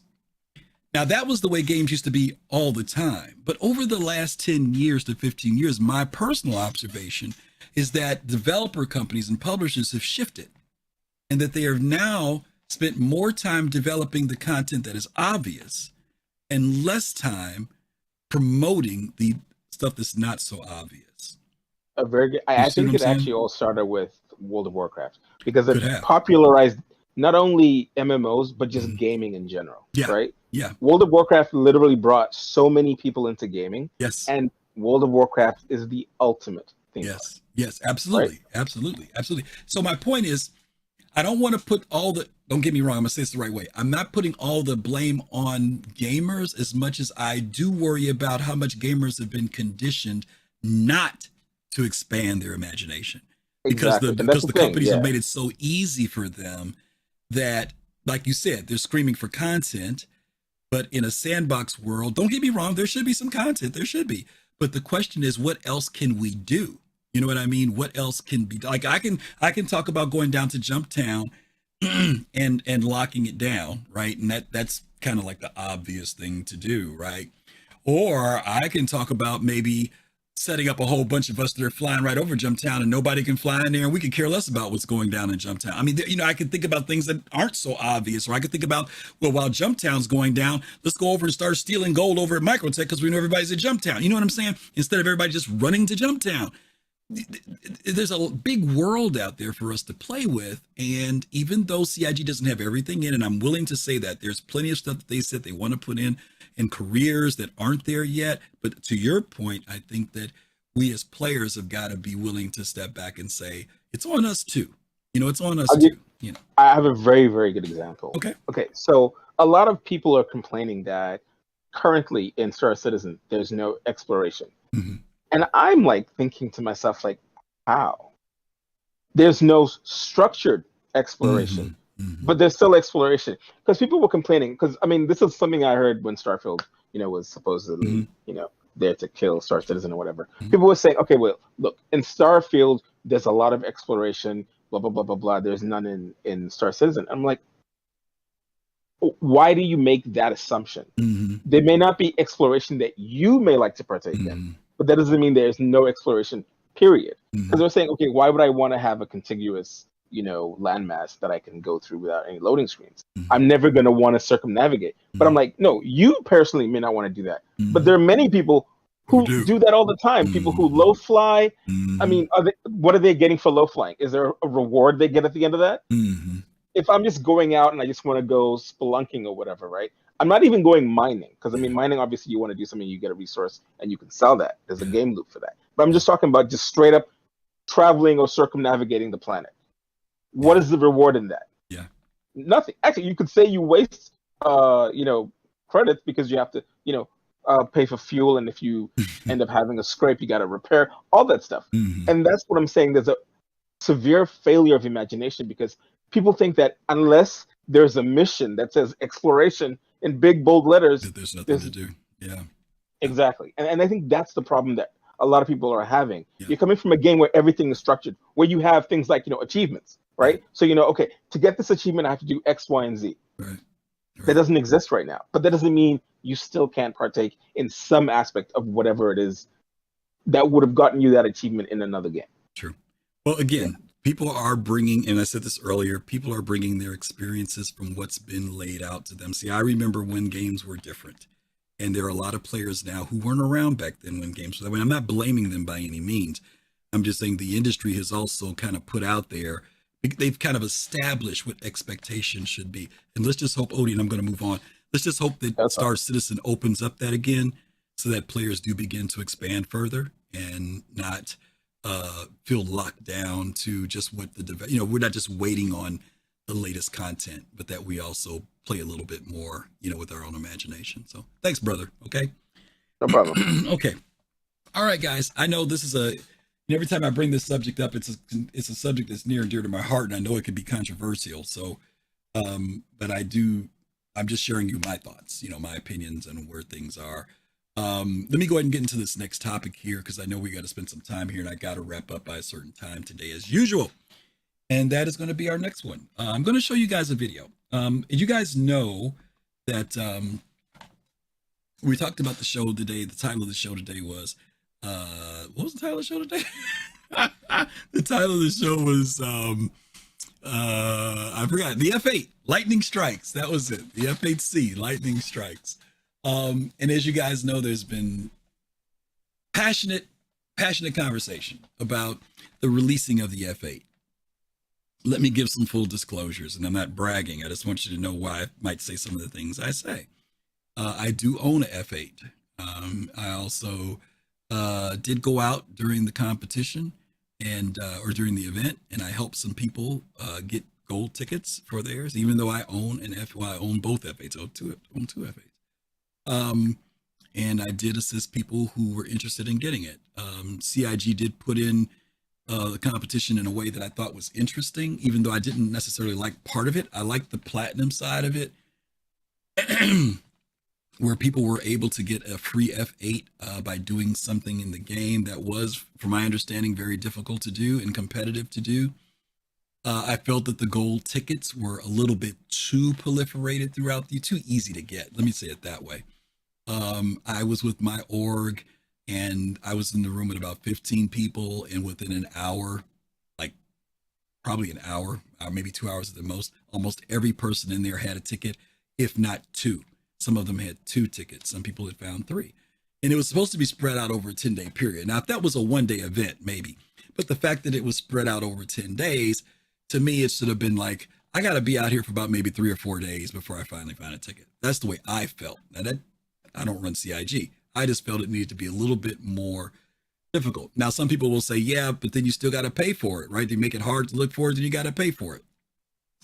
I just felt like whether I owned one or not, the competition was too easy. I was able to go down with Colossal to a bunker with him. He had lost 1 ticket. We went down to a bunker. We got down to the bunker, and between the 2 of us, we found 3 tickets in that one bunker. That was way too easy.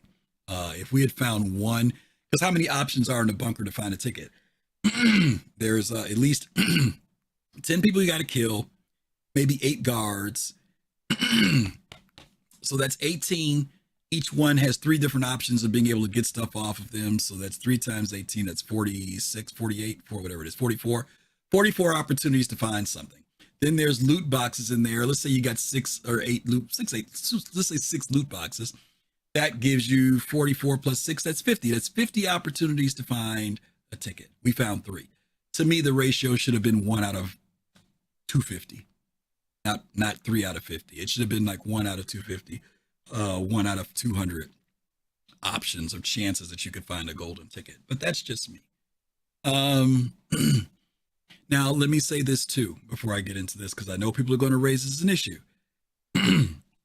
Kalrati in our team said something that I thought was important that I hadn't given consideration to. And there was the concern about so many of these being out in the universe. I think they made almost $2 million on the first day, $1.8 million, something like that. So I think that equated to like 7,000 that they sold or something.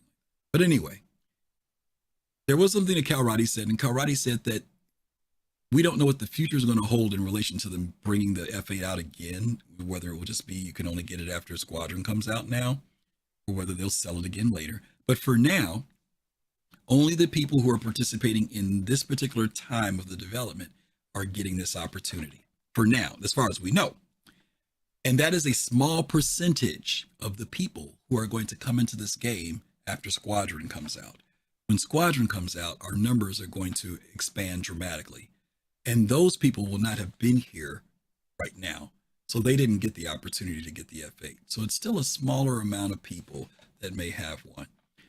There are also some other concerns, which I'll talk about later if we have time. In fact, I know we're not going to have time, but there are concerns. And somebody in chat, please don't say that Griff said this other than the way I'm saying it.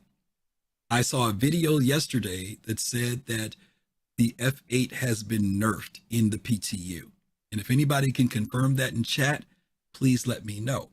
And my understanding is that there's the balancing of the ship. I do know that it has not. Togi says it hasn't. I know there's some weird things about the balancing in this ship that I don't agree with. One of them being that the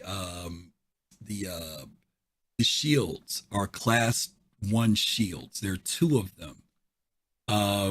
I would think that with that being a heavy fighter, it would have 2 class 2 shields. Maybe they're doing that to compensate for its vulnerability. North End, double check that. If they are size 2, that's fine. But guys, I'm telling you, I heard that they're size 1s. I'm telling you, please make sure. He says he's in. Okay, who is that who says that? Sleepwalker, they're still size 2 and you're in the PTU. Okay, then scratch that. Scratch that. If they are size 2, that's fine. I know that Avenger 1 said that they were size 1s and someone else told me size 1s. Okay, now Landscaper's saying no. Are you saying no size 1s or know they're size 1. Everybody said they're size 2. Okay, if they're size 2, that's cool. I thought maybe they had adjusted it because they were doing it to compensate for the weaponry. The AI version. Oh, the AI version is for size 1s. Oh, okay. Yeah. Okay, so yeah, maybe I got it wrong then. Okay, but I'm just sharing my thoughts before we open the door because I know people got stuff to say about the F8. So I want to watch this video with you. And I thought this video was intriguing. But this video shows someone has spent time putting together what looks like almost all, I don't know if this is all because I can't confirm it, but almost every time CIG talked about the F8 and what they had to say about its release. So check out the video. Make sure you check the video and then check what you got to say. Don't ignore the video because I'm going to check you on it if you do. Okay? So let's take a quick look at this video. Designed as the next generation super space superiority fighter, the Lightning is designed to take out any target that is in front of it, and it's easy to get a target in front of it.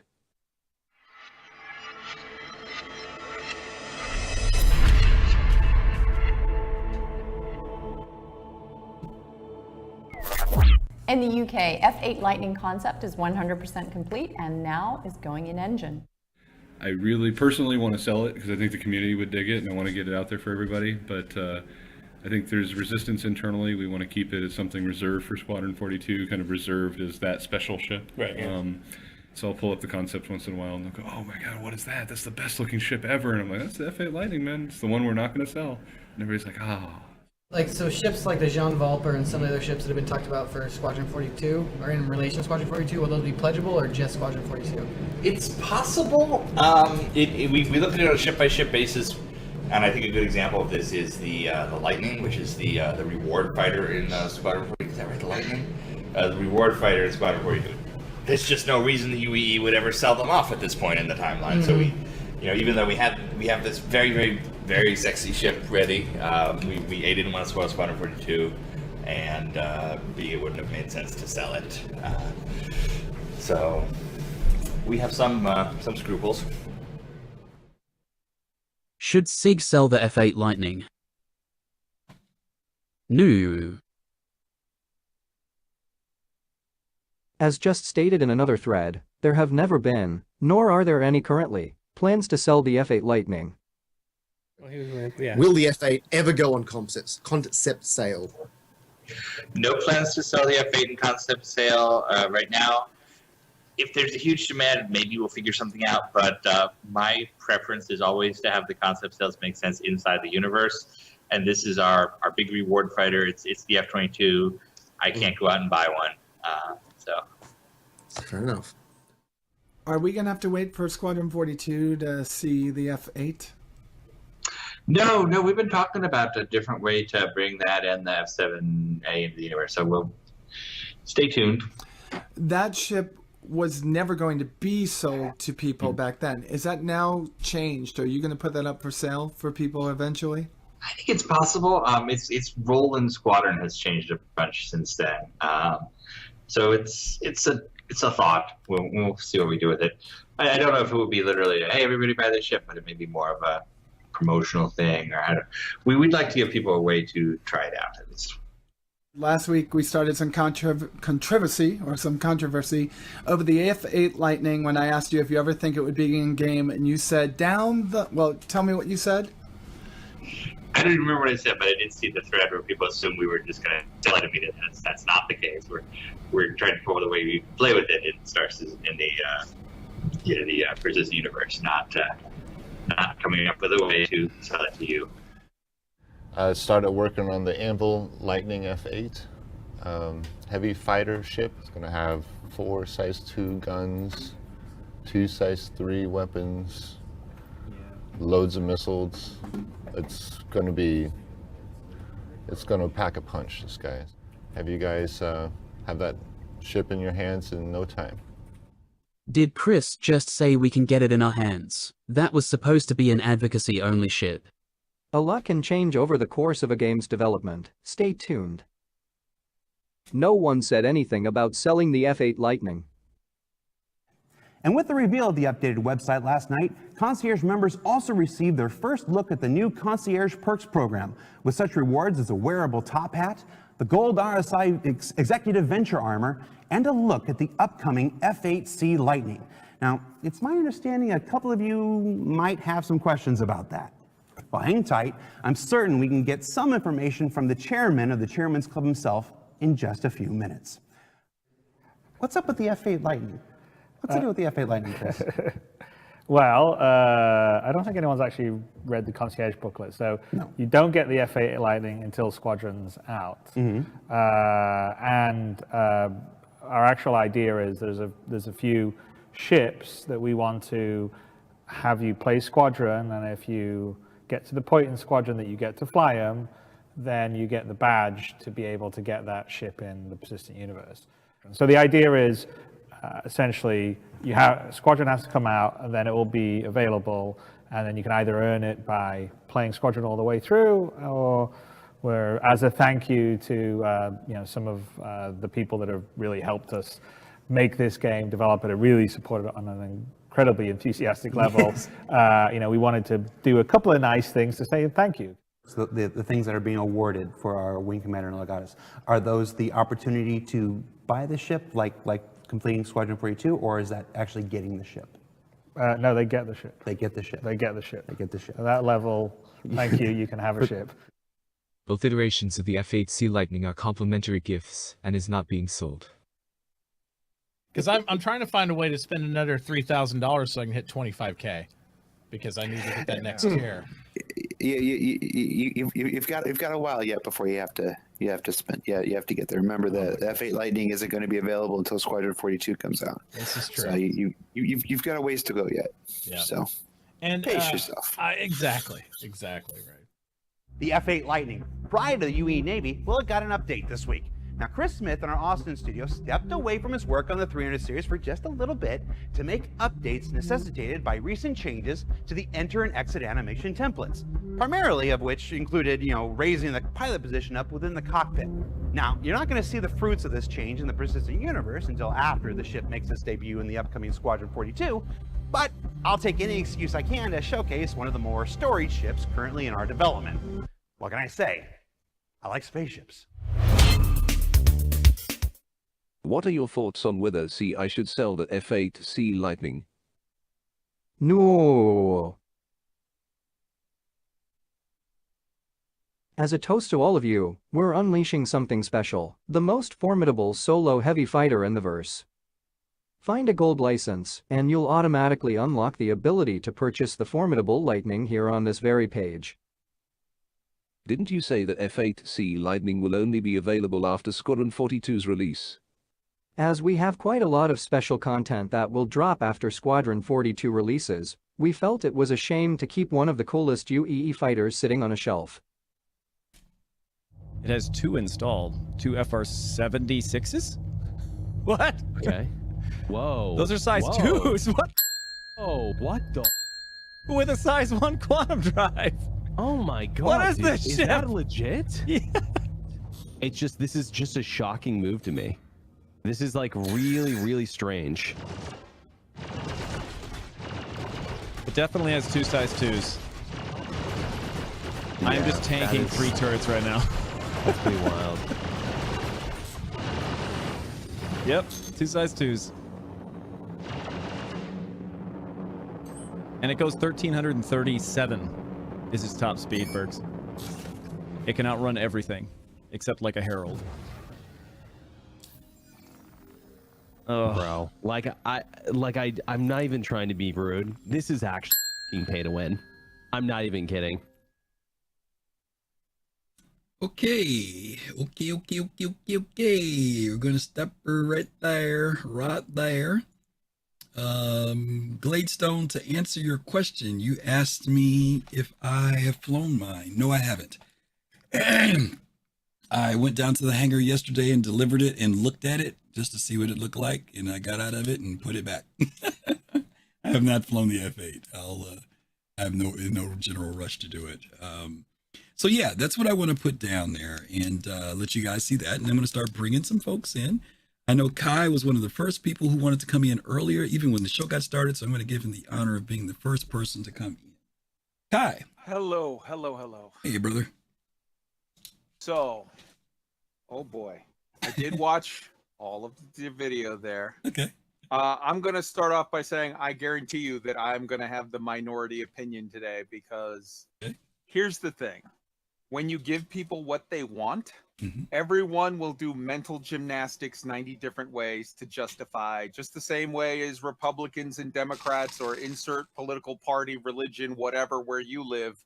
You find some reason to explain why your stuff is all right and everybody else's stuff is dead wrong. But I am so dead set against this for a myriad of reasons. You saw in that Burks video that the guy's like, this is just straight up pay to win. I saw a different video where they took the parameters of speed, DPS, sustained, alpha, maneuverability, armor, shields, all of the stuff, and they have that little graph where they outlay it, and it destroys every other ship in the game, including two-seater heavy combat ships. So it is straight out completely unbalanced. I'm fairly sure that what's going to happen here is they are going to make all of the money off of this because everyone's going to go out and buy one, and then it's going to get nerfed, and everyone is going to want to burn everything, and it's going to be like, well, how stupid are you that you haven't seen this exact cycle play itself out a dozen times now? Like, stop it. Be an adult. Get help. Okay, but why am I against this? So they said, first they said, this will only be earnable in-game by beating Squadron 42, and that was the case for a long while. And then after a good deal after that, they turn around and said, hey, we're going to also give it to people. We're not going to sell it. We wouldn't lie like that and sell it. We're going to give it as a gift to people who spend $10,000. Parentheses, that means you can buy it for $10,000. But, you know, okay, whatever. Let's leave that to the side. This, to me, is really scummy. It reeks of predatory marketing. And in a game like Star Citizen, where they're like, hey, look, be a mensch, go with us on this project. We know that this is taking years longer than it's supposed to, but just have some faith and ride out with us, and we'll make it right in the end. This makes it even more egregious when you go back on your word, because all you have is your word. And when you're asking people to have faith and wait for years after the deadline of when the project was supposed to be done, based on valid reasoning and whatever, and then you justify like, well, yeah, we said that years ago, but over time, development changes. We're making, dude, you're at this point abusing the privilege of our faith in you and giving you more time to get things done. I think that this is absolutely bad. I've told you before that I don't buy ships. I have put in a good amount of money, and the reason why I did it was to show support because I liked the way things were going. So I did all of that. But the thing is this, and I said already, I would put in another 500 if this year they put out some kind of a thing saying that, because they said for sure last year, they said Pyro will be released in 2024. And then I said, okay, if they put out Pyro in 2024, I'll buy $500 worth of shit and I'll just give it away to people as a gift, whatever. I don't care.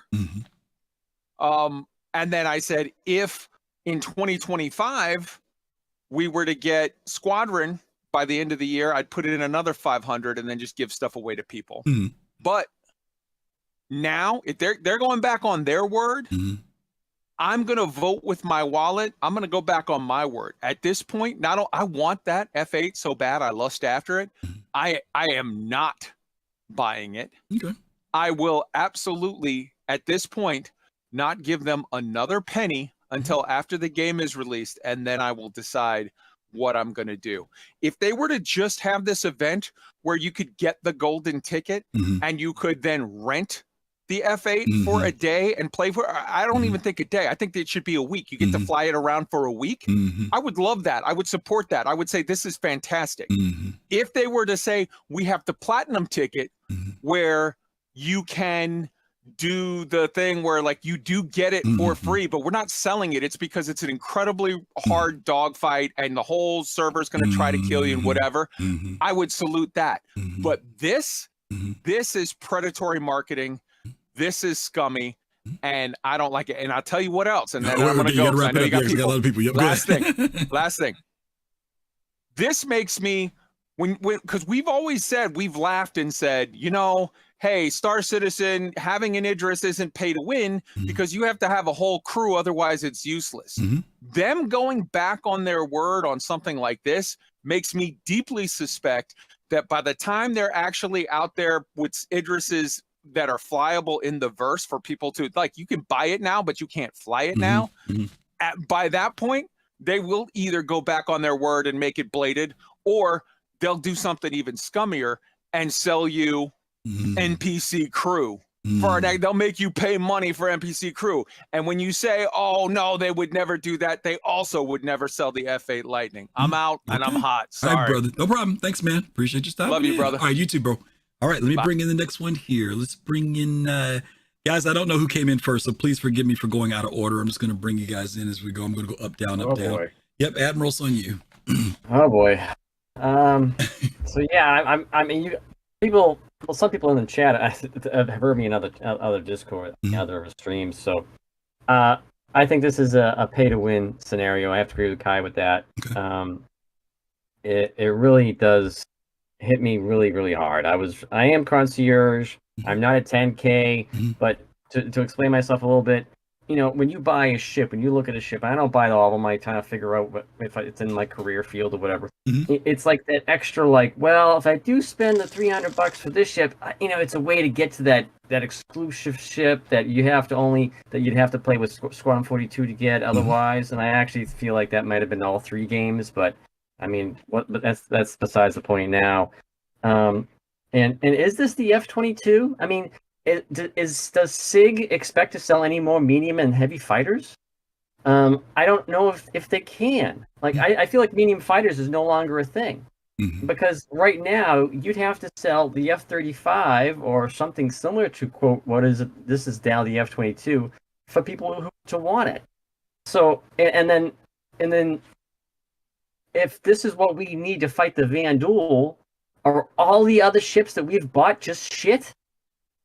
Like, literally, are they just crap? Because this thing shreds through shields, and, like, this thing will go through a Vanguard in, like, seconds.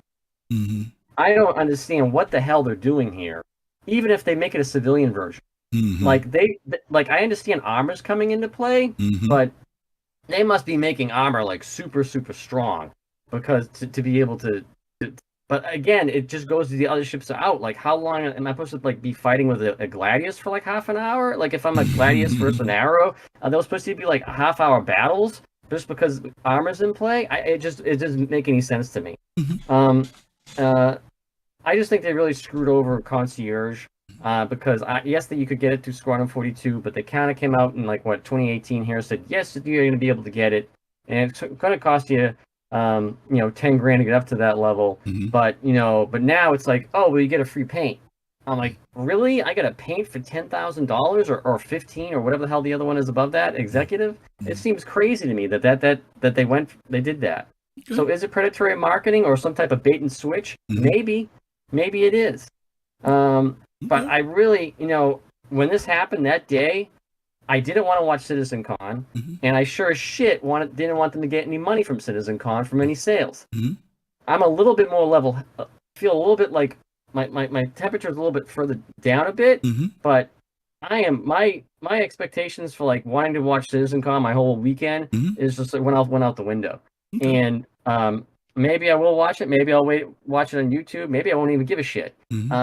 But that's the way this event, this little surprise of the community, did for myself and for some other people. I'm not saying it's everybody, and it's not everybody from Concierge. Many people are like, well, you can find other ways to get it too. I'm like, I'm okay with that. Just the way they did it was really, really shitty to some people. And they could have said that in 2018, that, you have to just get up to the $9,750 level. Then for an extra $250, you could buy the, you could buy the ship. Because that's pretty much in essence what you do. Okay. Fair enough. So, yeah. All right. Appreciate you sharing your thoughts. All right. Okie dokie. All right. Let me bring in Sir Togi next. Togi. What up? You're up. All right. So I'm going to preface this by saying that I am $10,000 concierge. Okay. And all of y'all whine too fucking much. Jesus. Okay. You don't even have it and you're complaining. Okay. Like, oh my God, CIG put out an unbalanced ship. Prized Pikachu face. That hasn't happened in months. Like, they're not going to balance it. Oh, it's the end of the world, though. Oh no, people got to buy my super special thing. Like, this was going to go one of three ways. Okay. All right, they keep it exclusive and they make it super good. And everybody says, oh, it's pay to win with a $10,000 buy-in. Cue all the Kotaku articles. They keep it exclusive. They nerf the dog crap out of it. And you piss off everybody in Concierge. Or you just sell it so everybody can have it. And you can balance it the way that it needs to be balanced. Okay. It's still supposed to be one of the best fighters in the game. That is what it is supposed to be. Okay. All right. Does it need some balance? It needs some balance, yeah. Yeah. The shields are bugged right now. It's supposed to be a two-face, and it's a bubble. So the shield is actually per single face is double. They said it was the old model. Yeah, they said it was the old model. It was nowhere near where it's supposed to be. But trying to say that it's pay to win, it's no more pay to win than the rest of the game is. Okay. And guess what? A Gladius can still beat it because the light fighter meta is still here. Yeah. I heard the Arrow's been giving it a run for its money too. So Arrows are giving it a run for some money. Gladiuses are giving it runs for some money. You get two Gladiuses on you, that thing is dead. Okay. All right, Togi. Thank you, brother. Yep. Let's bring in a little bit of Madness. We haven't had him here yet, so let's bring him in next. Madness, you there? Yeah, what's up, dude? How are you? I'm good, man. I'm good. Long time. Good. Yeah, it's been a little bit. Yeah. Yeah, man. I know you've got a lot of people, so I'll just kind of put a few points together and talk about a few things. I think Kai did some great points. The last guy. It's always interesting when they bring out new ships and CIG flip-flops on their own promises because they've been doing it for a long time. For me personally, I'm not really actually interested in the F8. For me, I'm more interested in getting it in Squadron 42. I always was. I'll just talk for me about the actual competition. I think it itself is fantastic. And if they were running it as a test to see how they could introduce, say, exclusive in-game. I mean, I'm waiting for the day when we get pure exclusive in-game ships. So nothing you buy on the web page. It's purely exclusive in the game. This event would blow up loads because everybody like, I've got to get this exclusive brand new ship. And if it's a good ship as well, even if it's an industrial ship or whatever it is, it would pave the way for more and it'd be exciting. So if they were doing this as a test bed to get the tech to see how it runs, I think they've learned a lot from this. It's been really, really good to see them kind of do it and test bed it. I will talk about how the minimal effort on those skins is pathetic. In my opinion, is the most pathetic thing. I think when they introduce these ships and they give these, I mean, the skins, the variation between them is atrocious. As a designer, I'm like, come on, guys, you gotta up the game here with some of these skins to make them look much better, or at least give more options, because they get better later on. But it's like for these things, I'm like, come on, guys, raise it up a bit. You know what I mean? Like you can do better. In terms of the balancing, I think if anyone is dumb as shit, because like literally that ship has had its stats on the page since when 2000 and whatever. Like it's been unbalanced since the moment they put it on the screen. You just have to read the loadout to know that thing was going to be insanely crazy. The biggest question for me is why are they doing it now? Thank you, Madness. I have been asking this question since they dropped the 3 stations for the jump points. I'm asking that same. That's why I haven't been saying anything. I've been waiting for everybody to say something. The question is why. They're not that stupid. There's some reason. We don't know what it is. I know. Yeah, exactly. Other than money. Thank you, because they've only made $1 million this week. That's it. Yeah. It's not a lot of money. Yeah. So what is it? I don't know. I agree with you 100%. I mean, is it because Squadron 42, there's something they're going to launch? Because there's all the rumors. They mean it's been waited 3. If CitizenCon this year, 3 years. If CitizenCon, based on the paper that I saw, that's poor planning. What I'm seeing, what they planned for 2 days, looks like a 1 day stretched over 2. And I'm like, that is not exciting for me. Reading that as a person who's been watching it a lot, I'm looking at it going, I'm like, if that turns out to be as thin on the ground as what it looks like, and they're spreading out just to try and, I'm like, so for me, it's like, if server meshing is not done, if you don't see Tony Z, no Quanta, the brain of fucking Star Citizen is still not here in the game after this long. I mean, come on, this is what we need.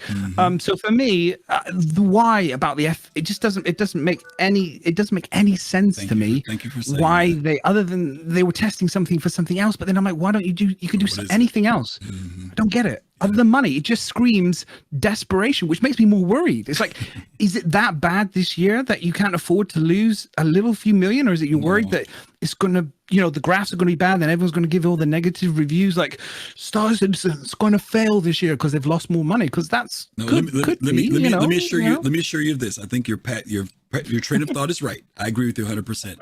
But let me rest assured, we had this conversation the other day. They are actually at the money they were making before now. So they're not in the hole. Yeah. And like you said, it's only $1.8 million. I just looked at it. They're only at $1,880,54. So they didn't make a ton of money per se this week. So I agree with you 100%. I don't know what the answer is. And maybe there isn't anything. All I know is there's a big spot on the schedule where there's nothing. We don't know what it is. There's a big area on the layout for the place. We don't know what it is. There's something. It has to be. We're so many years. But what? And if it isn't, to your point, if it isn't, this is going to be horrible. It's going to be bad. If they don't have anything for Squadron, and it's got to be good. I'm sorry. I know I say it's got to be good. I mean, no, I get you. I know what you mean. Yeah. 30 million. Yeah, but it has to be. It has to be something. Only 3 years of nothing. We've had 3 years of COVID and all the rest of it. 3 years of nothing. They've gone big with 2 days. They've got to come out of the park with something big. And I just don't get this F8C right now. It just doesn't make sense. They didn't have to, right? Why even do it? There's no, just like when they put the stations in. It's like they didn't have to do that. They were worried about the replication layer. That was the big thing. But they said absolutely nothing about the stations. They put them in. So I'm like, why did why would you even create that level of hype? You know what I mean? Because you're setting something out there for the people to start thinking a certain way. So I'm like, they haven't even got master modes in. They haven't even got master modes in, and you're putting this ship in. It's like, what the hell are you? Why is it just because you want to test something? You test it out. You haven't got master modes. It purely screams, like Kai was saying, it is clearly probably about the money, which is, and then it just leaves with a taste of just like what's going on. Like it just feels bad. I understand why people. It doesn't need to be. I understand why people feel that way. Believe me, I'm not taking anything away from that. I just think that. And I could be wrong. I'm more than willing to admit that I'm wrong after next week. But I'm just wondering if there is something else. Because let me put it this way: they could, if they had did this all during CitizenCon, everybody would be happy. You know what I'm saying? I mean, this could have been the big news at CitizenCon. So why drop it 2 weeks? I still think it would be those gates, but I still think those stations rub people the wrong way. No, I'm talking about the stations and stuff. I'm saying they could have saved those stations till CitizenCon. And then say, well, we're putting the stations in now, and just Pyro's going to be coming. They put them out before CitizenCon. We didn't need those stations for any reason. They don't do anything for us, so why even put them in? So I'm going to move on because I got other people. But thank you for sharing that. Yeah. I'll come back another day. And I appreciate what you said. The other thing is, Scythe when now? That's my question. When's the Scythe? That was the most rarest ship. Yeah, start selling that shit again. Do you know what I mean? All right, buddy. Thanks again. All right, dude. Oh, it's good to hear him. I haven't talked to him in forever. Let me bring in, I'm going to end with Stunner. I'm going to bring in North End first. North End. I brought in, he's muted. Let me put him back. Let me get North End. I thought that I was grabbing ODZ. North End, you there? Yes, sir. Okay, it's on you. So why they sold the ship is not something I'm going to talk about. Everybody else has thought about that one. But Personally, I have fought against a lightning, and they're super easy to fight. And Okay. Gladius? Yeah. Okay. And it's not as OP as people everybody. think. Problem is though, is when you are winning that fight against the lightning, super easy for that lightning to skedaddle. Where you think it could be a half an hour battle, it could be a lot longer than that if you'll ever win it. Just the top speed's ridiculous. Yeah. And we don't have master modes in, so yeah, that's another factor. Right now, for what that ship does, I think it's too soon, and this is me just solely from a combat standpoint. If they had master modes in and then introduced it, I don't think there'd be that much of a hubbub about it. Okay. So those are my 2 quick points about it. I know you. Those are great points. No, those are great points. Thank you for. And I keep hearing more and more. You know, the first day everything was the rave about the F8, but more and more I'm hearing people who are saying they've gone in there, they've flown it, they've flown against it, and that it's competitive and they can see why, but it is not the meta. That it is not the meta. That it can be beaten, it can be done. So. And again, we know that they're going to adjust that. Not just that ship, they're still going to adjust all the other ships that we have, right? So aesthetically, it is the bomb. It is the smoothest and sharpest looking ship in the game, aesthetically. But what CIG does with it on the sense of its balancing and everything else later, we're going to have to wait and see what happens with that. And it flies disgustingly in Atmo. Yeah, that's what Jade. Some other people said that the other day to us too. They said in this atmosphere, you definitely can see it's not what people may think it is. So, and again, there's so much stuff they haven't put in. We don't have real wind, and we don't have temperatures, and we don't have airlines. I mean, you know what I mean? There's so much stuff we just don't have for every ship. You know, so people need to kind of hold back on their judgment on is this the quote unquote meta of the game. But we'll see. Thank you, brother. Appreciate you coming in. No problem. Alrighty, let's bring in ODZ. He's back. He's got his mic down. Odie, you there? Yes, I'm back. Yeah. Can you hear me? Okay. So I have a couple of things to say, and I guess people may disagree with it, but I really don't care. I don't care what ship they bring into the game, and I don't care how OP it is. Who cares? This is development. Nothing that we do is going to persist. Right. I wouldn't care if there was a ship that literally deleted other ships just by coming into view. It doesn't matter. All this stuff is going to get balanced anyway. I mean, the fact that people are literally calling testing ships in development as pay to win when the game hasn't even released is crazy to me, right? I mean, and then there's also the cycle, right? Everyone's spoken about it before. Right. They'll put a ship in, it can be OP, and then they nerf it. But we knew that anyway. There's no armor. We don't have all the different even ammo types, right? For ballistics, you know, because they're going to be like incendiary rounds, you know, caustic rounds, all that stuff, right? So I don't even know why are people complaining? Just test it, give feedback, and keep it pushing. Yeah. Why are you getting all in your feelings about a ship? It makes no sense to me. It's because people are, and we, even though we say this all the time on our shows about don't change the game on what it is now, but what it's supposed to be later, and people go with what they have in their hands. I know why they do it. I don't know why they continue to do it, especially like you said, if you've seen the history of what has happened in the past, you should not be too shocked. So it's just but the thing that should underpin all of that is this is literally development. I know. Things are changing all the time. And even though we hear all the time that change happens all the time every week when we watch ISC, I agree. But it's just people go with what they've got, regardless of no matter we stamp it on the screen or whatever, they go with what's in their hand. You know, like when people were going off about the Ares back in the day, I said the same thing. And I said, listen, nothing's balanced yet, guys. I mean, yeah, okay. So what? It did this when you first bought it. It's going to change, and it's going to change again. It's going to change. My friends were telling me the other day that WoW changes and rebalances still 10 years later. They're still freaking rebalancing the game. You know, it happens. It happens. Well, there's something else you wanted to say? I know you said there was something else. Yeah, a couple of things. Okay, other thing is, remember, they even answered why they were even doing it now. I mean, people have been stealing this for the last 2 years, ever since was it Invictus? Yeah, but the problem with that, I didn't buy that excuse. But I didn't buy that excuse. Hold on. Go ahead. The one that they steal is the military version, right? Not the civilian version, right? So when people were stealing that one and then going on murder sprees, were people complaining then? Do they still have it? Well, no. No. But when they had it, they were murdering people. What percentage? That one has what greater hard points. What percentage of people actually got to steal one and use it for a few days and it was gone? What percentage of people have the F8 now? Yeah, no, but that's different. They have it permanently. I'm saying when right. the F8 even though they have it permanently, how many of them are using it now? No, I agree, but you're missing my point. What I'm saying is I felt that excuse was not a good excuse. Just because people steal the Idris. They're not selling the Idris. People steal the Idris and go out and blow people up. I'm saying that no, they literally are selling the Idris. What do you mean? No, I mean they don't have it. They don't have it. They don't access to it in the game. Yes, that is true. Yes, but remember, the issue that people are complaining about isn't the fact that it's available, it's the fact that it's being sold. No, there's both. There are some people who are feeling that it being in the game right now is early. Because I'm gonna tell you something. There have been people who've been saying they're getting rid, they're gonna start melting their other ships. Now they got an F8. They're ready to start unloading them bad fellas because they think the F8 is gonna be the meta. But okay, and that's another thing. So you're saying that people are thinking it's early. Remember, people were going through that video, right? Where it is going from what, 20, when did it start? 2014, 13, whatever. Right? Yeah.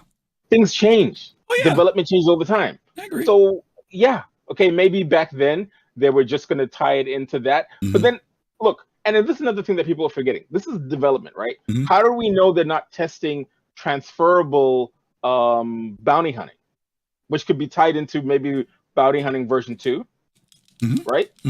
Because remember, the whole point of the platinum ticket is that it changes hands based on you know, acquiring it from the person that you kill. Well, I thought that was a great suggestion when what's name mentioned that earlier, that was possibly something they were doing. I agree. Listen, I'm not executing my for or against right now. I'm saying I know there's certain sentiments that people have. Some people honestly could care less. You know what I mean? They honestly could care less whether they own an F8 or not. I don't have one. I'm going to get it from from Squadron. Oh, another thing is, this is another thing I thought. And make it quick because I got to get Stunner in. I got to wrap up. I'll make it very quick. This is the thing that people need to also remember. A lot of people don't have Squadron. A lot of people are not even interested in playing Squadron. Right. This allows them to play it with it and test it out. So I couldn't care. Yeah. Well, I couldn't care. You know, again, goes back to what we were saying earlier, and you said it earlier about we are in development. I said earlier about even though this is the live server, it's still a testing server. Everything about Stanton is about testing. There's nothing about permanence in Stanton at all. And even nothing that we're doing now is going to play the same way it will. No, in the end, not at all. And we're still testing. So as long as we're in that mode, there's a level of flexibility. Now there are concerns about, is it a money grab? I know some people feel it's a money grab. My numbers, the math to me says that a $1.8 million is not, it's a drop in the bucket when you're making $100 million a year. Not even just that. I mean, not even, I'm just saying, you can make the argument for why are we even paying to test the game for free. Well, people always make that argument. All right, let me go ahead and get Stunner in here. Thank you for stopping here, brother. Okay. All right. Last but not least, I moved myself and didn't move. I didn't move him. Okay, let me get. Oh God, Fast Car wants to come in now. Okay, let me get Stunner in, and I'll get FC. You can close this out. Stunner, you there? Hey, Griff. Go, brother. Kudos to everybody. I think we covered the gambit on how the community's feeling about this. Is it 3.3 now? Thank you. 3.3 million. Thank you, Paseo. Thank you. Go ahead. Nice. Yeah, no. So my fallback always when snafus happen like this is it comes back to CIG's communication, their poor communication. I really think that's the crux of most of this. I personally don't mind that it's being sold, but I think they were horrible with their communication. And I'll disagree with Odie's a little bit. Like, you know, they gave some reasons, but they were piss poor reasons. Plus, they didn't actually, you know, they've blamed the community for why they've done things in the past, and that hasn't gone over well. And that almost sounded like what they were doing again when they said we've been stealing it in the verse. And again, you even brought up why that doesn't matter. But you know, if they overextended, not that, you know, they could have, if they needed the money, they could have said something very honest with us, like, hey, you know, it's not that we're in danger of the project going under or anything like that, but we budgeted a certain amount and we're falling a little bit short this year for things we wanted to do, or we overextended with some of the new offices or whatever. So we decided to do this. Just be honest.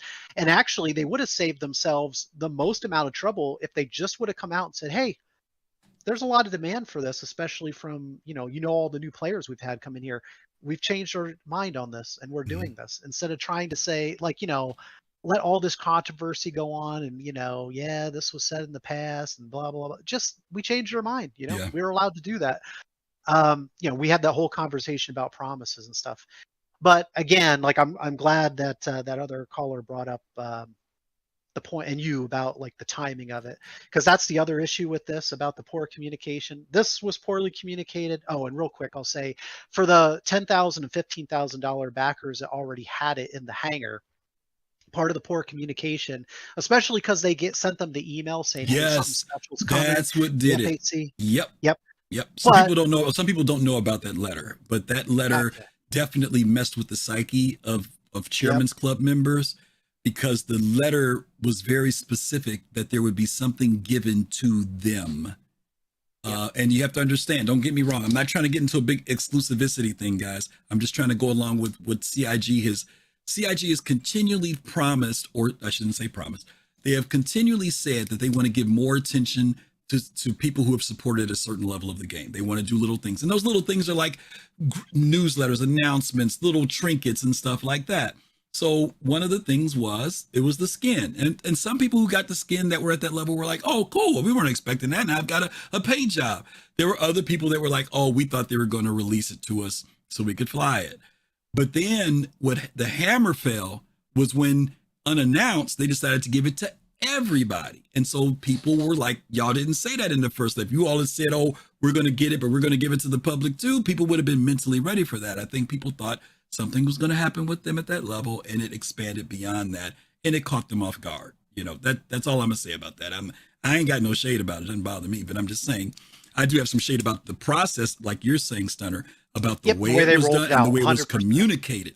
That was the issue. And maybe there's this distant, some weird break between marketing and whoever, but I don't think that the marketing and the way this was done at its best. Let's just say it that way. And I do feel, I'm not a $10,000 backer. I am concierge, but I do feel like they could have done a little more for them once they decided that they were going to put it out to everybody. They could have given, like, the $15,000 backers maybe a special flight jacket, and then some virtual item or something. Yeah, some weird. Yeah, just something to actually show that there's a differentiation between the levels of backing. And I actually think it would have been smarter of them with the problems they had with so few devs that had the tickets and playing the times. One of the things they could have done for the 15,000 backers, they could have said, hey, for any of you that are willing to and want to, we'll let you carry a platinum ticket for this event in the game, to start it off. That could have been a special, thing for them to do. Yeah. But the other point, like I said, that makes it doubly bad communication wise is the timing that you and the other caller brought up, because they are hyping this stuff like why now so much before CitizenCon that it's just making it worse if they don't deliver. And it's almost making it hyped so much to the point where, like, like Admiral and other people, I totally get where they're coming from, they can't even fathom that they could meet expectations at this point. So they're not even going to really be tuned in or pay attention. So I just think on all levels, communication wise and process wise, this was done badly. And it's sad because the event is neat. Like, it's a fun event, and it's a neat thing to do. Yeah. But I just think they blew it with the process, the rollout, and the communication. Yeah. There's a part of me that pains and hopes that whatever CIG does next weekend, it will make all of this seem moot. That's all I can say. I don't know what that thing would be. I'm not going to prescribe what the medication is, but I'm hoping. I'm hoping. Well, no, I don't mean hopium. I'm just hoping that, we were just saying, if they've done all this now, what's in store for us at the convention? And I'm just hoping that whatever it is, in retrospect, we will look at it and say, okay, we get it now. But that's a high price to pay still, even to do that, because you don't want to have, especially leading into something like CitizenCon, where there's been great anticipation for the event. You don't want people to be feeling a certain kind of way, if that makes any sense, So that you want people to be excited, not feeling like, what the heck are they doing? You don't want to feel that. And by the way, just so you guys will know, I'm looking at my package right now. If you had the executive edition, they didn't even give you a skin. Yeah, that's what I'm saying. The flight jacket. They didn't get anything extra. You didn't even get a skin, so you can't say that the people at the higher level get stuff. They didn't even get a skin, which is funny to me. Anyway, okay, thank you, brother. I'm gonna get Fast Card in, and we're gonna wrap this up because we got another show we got to be on in a few minutes. So thanks, buddy. All right. Let me get FC in, and then we're gonna close it out for the day. FC, you there? Yes, I am here. Yes, sir. Yeah, you've been saying 1.8 mil. I just want to save people the trouble of commenting on YouTube. Yes, we know it's closer to 4 mil this week. It's 3.8 rather than 1.8. You know what? I thought I had it on week, and I had it on day. I wasn't paying attention to the thing, so that was my mistake. That was my mistake, yeah. So let me be corrected. It's at, what is it now, Fast Card? What's the total amount? Is it 3.8? It's closer to 4 mil. It's closer to 4 mil. 4 mil? Yeah, Okay, 4 million for the week. So they made, before the F8 went on sale, they were at 1 mil for October, and then now they're closer to 4 mil. So yeah, 5 mil. So they made 4 mil between now and then. Okay, all right. Just so we'll know. Thank you for the Yeah. So and also, like, I'll be quick. People have been waiting for Squadron 42 for 7, technically 11 years now, but they've only been saying about the F8 being part of Squadron 42 when you complete Squadron 42 for like 7 or 8 years. So I can see them releasing the F8 now because, they didn't anticipate Squadron 42 taking this long. Yeah. There were some points that I did write down while I was watching the video, if you don't mind staying with me. And it was no problem. It was the fact that there were times when they gave consideration to selling it. It was evidently a topic. At one point, Ben Lesnick says that there's been conversations. Some of the developers even said that they wanted to be able to get it out to us, but they weren't going to do it. Chris Smith talked about wanting to get it into the players' hands. And then this was in 2018, right? So this isn't based around like the 2016 launch date. This was 2 years later. And then Ben Lesnick made this statement of saying that they were thinking about it because the role in Squadron 42 had changed, which to me says that maybe the F8 is not the epitome of gaming anymore. Yeah, that could be a thing. It's not built around the F8 anymore. That maybe there's something else now. And so they were thinking, well, maybe the F8 that we thought was going to be the what's the word I want to say? The Holy Grail. Maybe the epitome. Maybe it's not. Maybe there's something else now. So now the F8 can now come out to players as just as another. And if they balance it down, that would be the thing. So it's hard to say. We're not all the way behind the curtain. They talked about putting it out as a promotional, and he even said even to try it out, which is what they did this week. So evidently that conversation had existed. This was back with Ben in 2016 when he said that. And so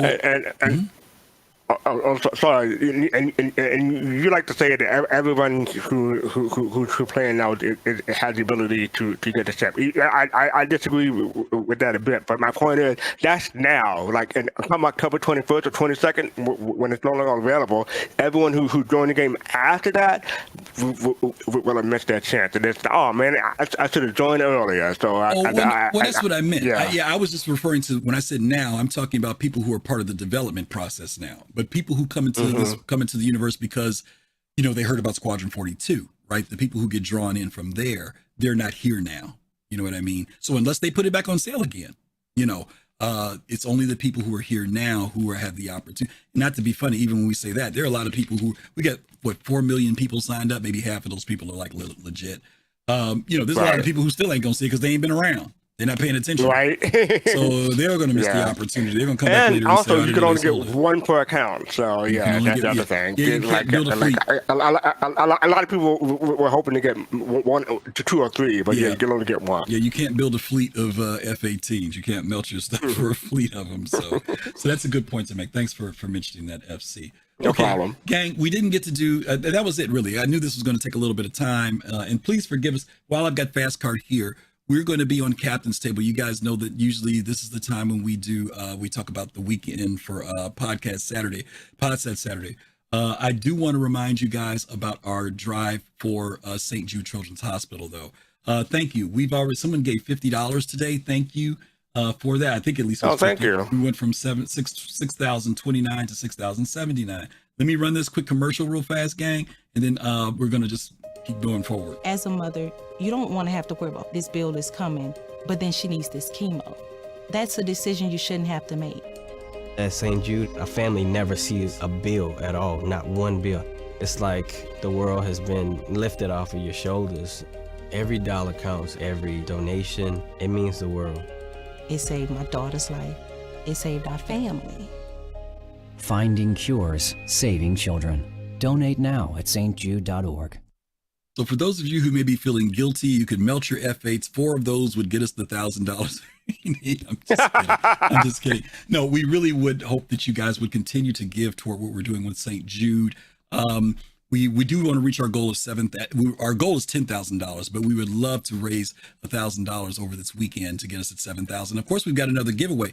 What are we giving away, Fast Cart? Do you remember? If we get $7,000, the brand new Merchantman. The brand new Merchantman. We're giving you a brand not mine.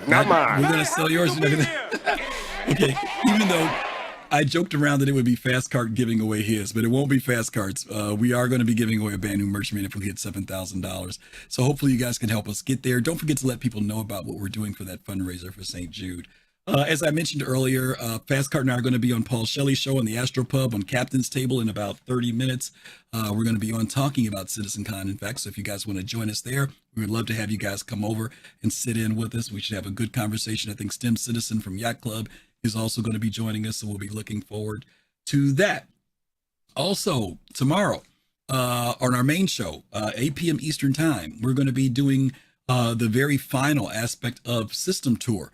We've been doing this, all of the different planets in Stanton, and it culminates tomorrow with us doing Crusader in Crusader Industries. So Fast Cart will be on, I'll be on, I think Yo-Yo Meg is joining us, and we're going to be kind of going through all the cool things and all the moons and satellites and all that cool stuff that's out there around Crusader, and of course Orison, and a little bit of lore.